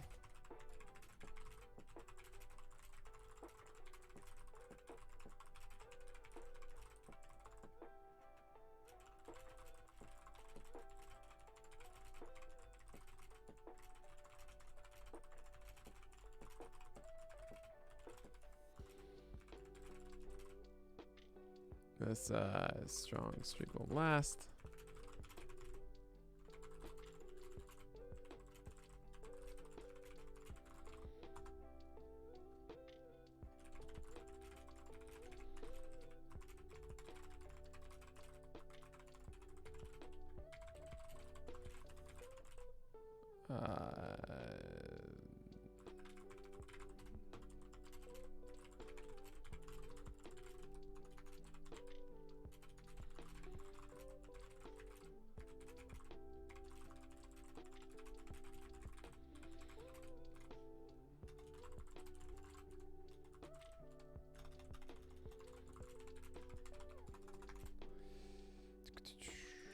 Go to Rizzy.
You need to drop Gilbert or Canning to activate Marco Gonzalez. I'd say either one, honestly. Yeah, probably Gilbert. I think I had Gilbert below Canning. Yeah. I'm not too thrilled with either one, but yeah, Canning's the drop. I'm sorry, Gilbert's the drop over Canning. 0-5. Anytime. Hey, of course, Trackpad. Good to have you here. Thanks for tuning in. Will Snell ever pitch into the 7th? Yes. When? I don't know. Probably not soon. I agree with you, Pyrel. His fastball's really been the chaotic part of his repertoire at the moment. I think that should shift over time. Like, he should be able to get that back. Where are we here?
Hot dang, look at you.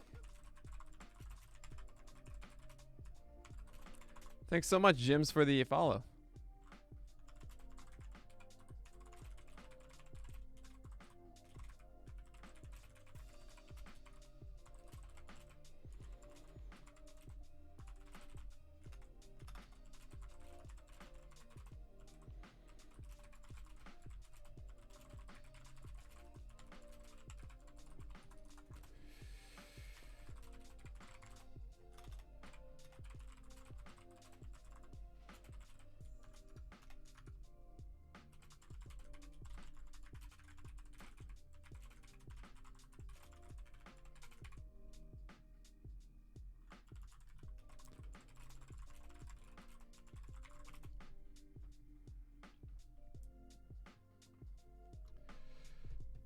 Oh, I gotta do one more here.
Oh, hot dang, look at you.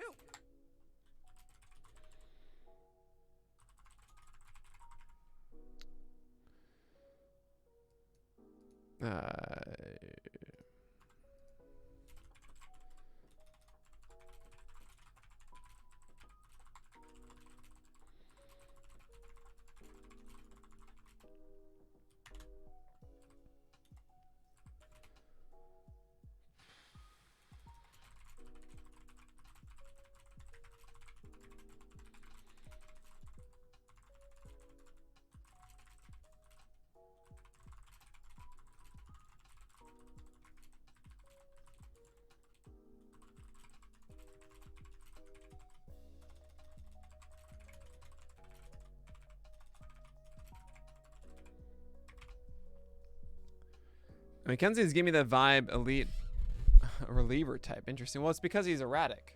He doesn't have elite command. That's why.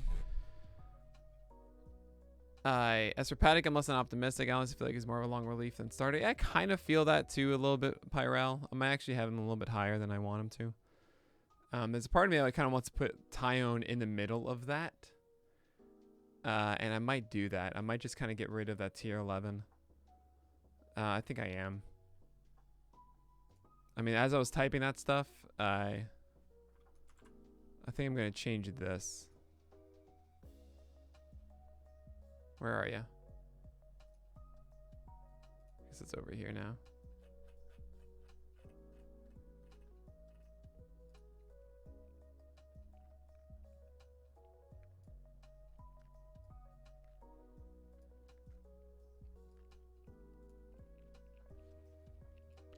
Just so you guys can see it. So I'm doing Tyone at 64 and Corbin at 66. I mean, it's still pretty much the same thing. But I feel like that just seems better to me. Because even as I was typing that stuff, I still, you know, I still like, yeah, but why would I do that? Like, if I'm kind of not thrilled about those guys, then why wouldn't I just do these instead?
All right, that's fine. Tier 12. Or actually, it's really tier 11 now.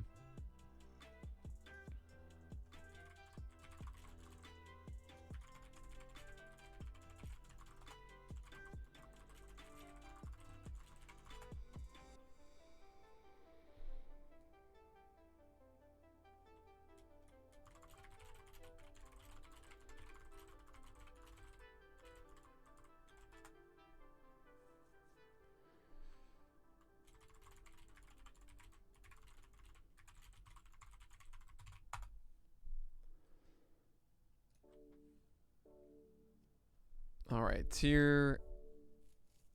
So I'm going to reload this because of that.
Am I naming my tiers? Probably not. I don't think Fast is going to make me do that again. I mean, it's going to be a lot of the same. It's kind of fun. I bet I can come up with new names every week. What's up with Bauer having so few Ks recently? Yeah, secondary stuff isn't doing as amazing work as it used to. It's kind of why I didn't put him at 3. Right? I wanted him to be dominating with it, but it's just not quite there right now. That's okay.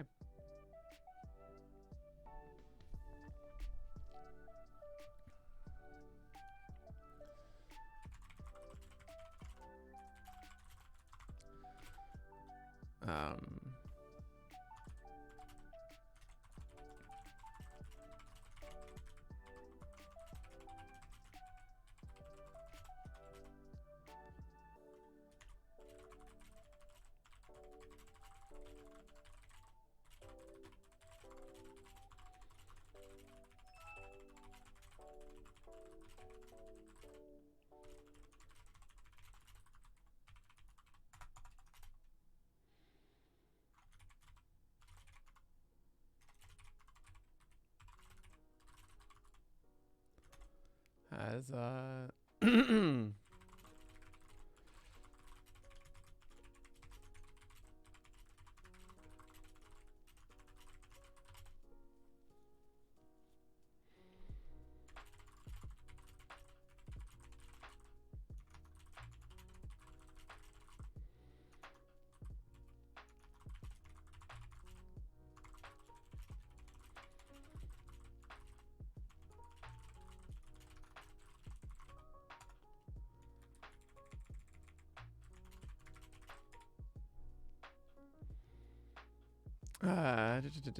Tristan McKenzie.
We're almost done, guys. We're like, I'd say maybe 5 more left.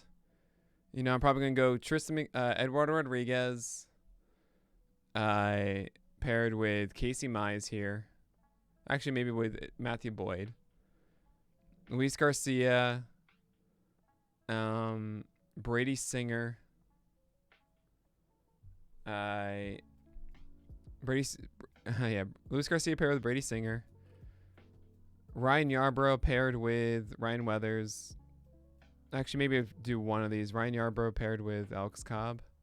And maybe one more here. So I guess we've got like 7 left. Do you like Logan Gilbert long term, or are you seeing weaker stuff than expected? I think over time his secondary stuff will get better. I really like his fastball like foundation. I think that's a good thing, and that's probably the thing that's keeping him alive. You know, the fact that he was able to perform decently well in his last start is because of that. But I don't like where his slider and curveball are, and when I'm talking about 12-teamer stuff, like, you know, you're better off chasing other things in the meantime because there's no indication that he's going to get a better slider or curveball. You know, hope that answers the question, AOC. Was Dunning debated about whether he should stay or fall on a fall off? No. I think Dunning is worthy as a Toby. It's just right now is not the time. That's all. Cap dropping 27. Lots of product of him only being ranked high because he had Seattle twice in a row. That's literally it. Thanks, Nick. That's the best I got. I love Mark. He's so good. Is Luzardo on the list? He's not because he's a reliever. Yeah, he's a stash option. He'd be ranked like around the 50s or so if you were starting.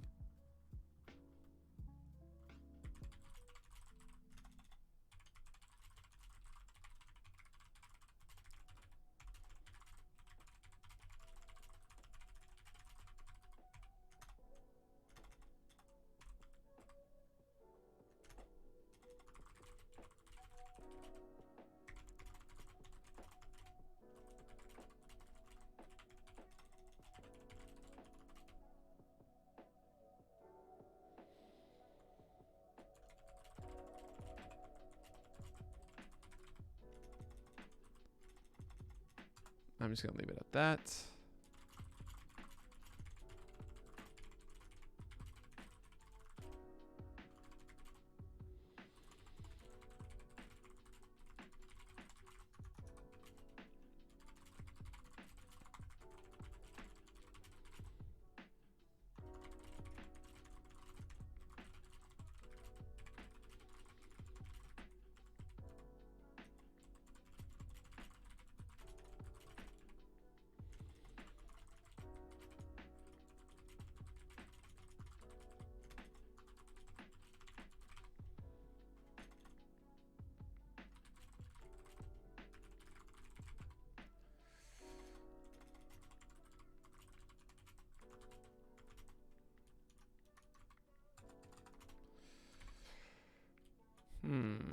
Luis Garcia.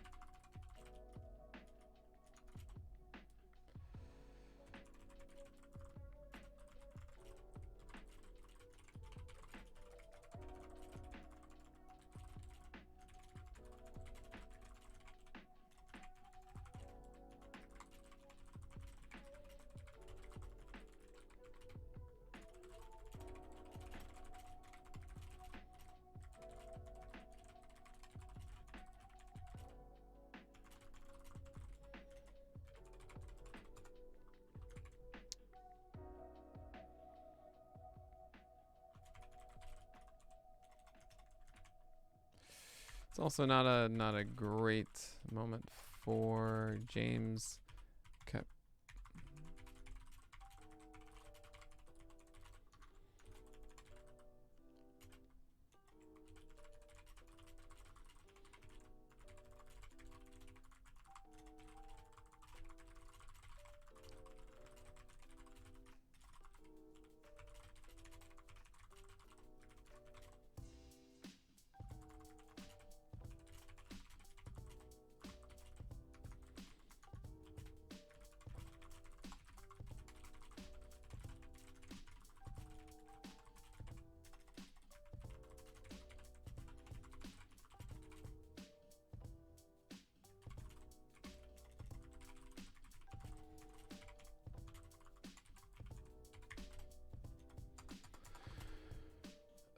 Who else did I want to talk about?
Well, hot dang, look at you.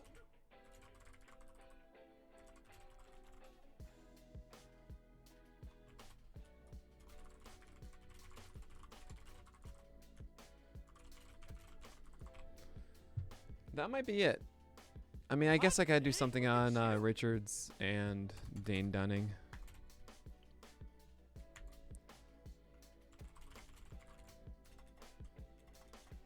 Well, thank you so much, swinging. Oh, Roa, good to see you. Thanks a lot for being here.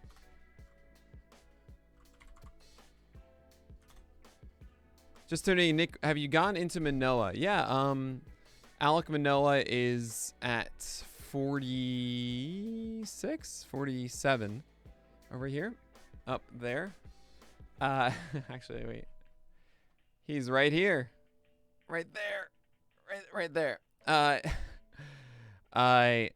It's too quick to understand by me. I imagine, you know, if you guys read the gift breakdown I did, 3,800 words or whatever. I think that kind of tells the entire story with Manoa. Really like the 3-pitch mix. Nothing was truly elite, but the fact that he had confidence for each offering is really nice, and we just haven't seen him for a long enough thing for me to push him up higher. But honestly, like in your fantasy teams, anyone will tell you that you're taking Manoa, you're dropping those other guys and going for Manoa, you know? It's just how it is. When I listed, what's up, Mosier, by the way? Good to see you. I'm sorry, by the way, JC, sorry I haven't really, you know, I hope you understand that, like, I'm not answering comments as much on the site anymore and just using this as my office hours to help out. But with Manoa, the do not start, I don't generally start guys in MLB debuts for 2 reasons. One, they're generally more nervous and they throw either, they get tired out quickly and they throw erratic pitches out of the gate. Which makes him more susceptible to like a 3-1 fastball that gets crushed for a home run, aka Brandon Phillips against Steven Matz, which is just ingrained in my head. And the second, we don't know where they're at as far as pitch counts and stuff. Like, we hear all these reports, but I've seen so many of these guys come up who are like, oh man, he's great and stuff, and I see them and I'm like, I don't know, this is kind of mediocre. Like, Spencer Howard is a really good example. You know, there's everything about Spencer Howard. Obviously, we didn't see any sort of minor league data last year and stuff, but there was a huge amount of hoopla, and I watched them. I was like, this is fine, you know, and that happens a lot, surprisingly. So there was also mixed in that, like, the Yankees are also a good offense, and maybe I'm actually readjusting that now, but at the time I thought that too last week. So it's just kind of a mix of all of those things for Manoa.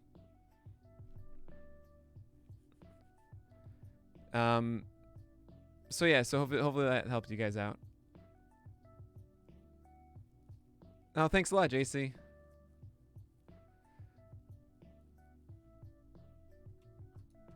All right, so I got 2 more guys to write, then I'm gonna close this up. Man, I'm gonna be over 2,800 words today. Oh my god.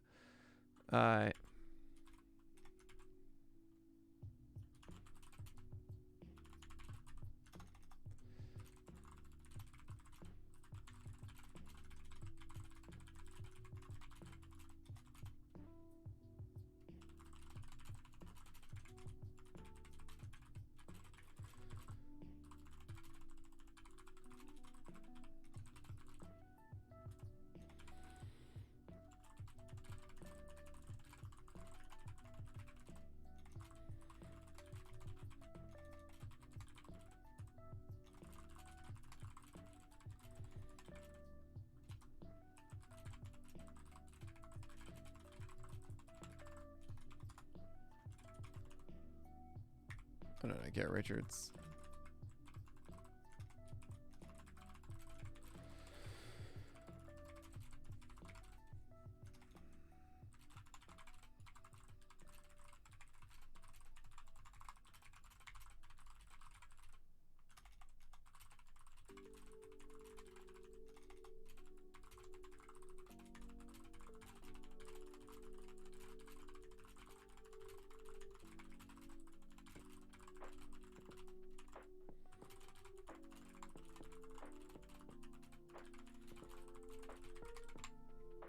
Cool. Yeah, Kwon Kim is off the list right now. I just don't feel comfortable starting him at the moment. I mean, he's pretty close. He's like one of the last off.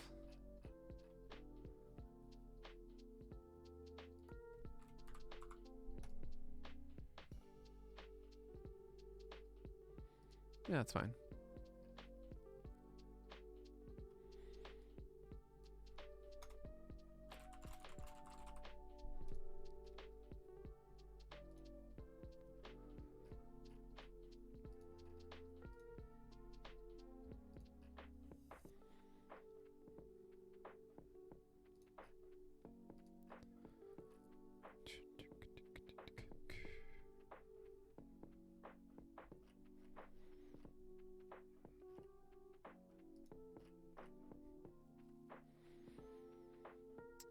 Week 10. Cool. I think we're good, guys. Whew, we did it. Just missed the cut. It's too much maintenance. It's all right. Hitter list is tomorrow. Today is the I think it's closers. I think it's closers today. But anyway, all right, I'm gonna put this out. I think we're good. Just want to double check one more time. Preview's over here, so let's. I know you guys can't see it. I just wanted to make sure I didn't have any like obvious typos. I gotta do the ranking for the linking for Carlos Rodon. Cool.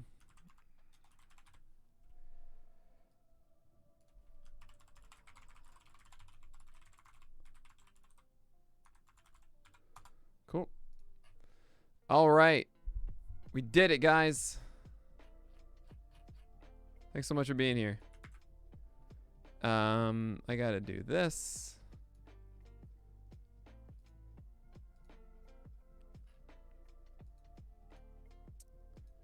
Update that. And update the actual list. Cool. All right, anyway, thank you guys so much for being a part of this. Best day of the week, list day. You're awesome, PJ. That's really kind of you. Really, thanks so much for being here and, helping making this easy for me. Seriously, like, you guys make this process so much better and easy for me to get out. So thank you guys, really. And thank you also so much for your support, for subscribing, for following, PL Plus, all that kind of stuff. Like, I do this stuff for you guys, It's all worthless if, it's all worthless if no one's there to read it and enjoy it. So thank you guys. All hail CSW as always. And so I'll see you guys tomorrow if you want. I'll be back, of course, 8:30 a.m. tomorrow morning for the daily morning stream. Goes to 11 a.m. And until then, may your BABIPs be low and your strikeouts high. I'll see you guys.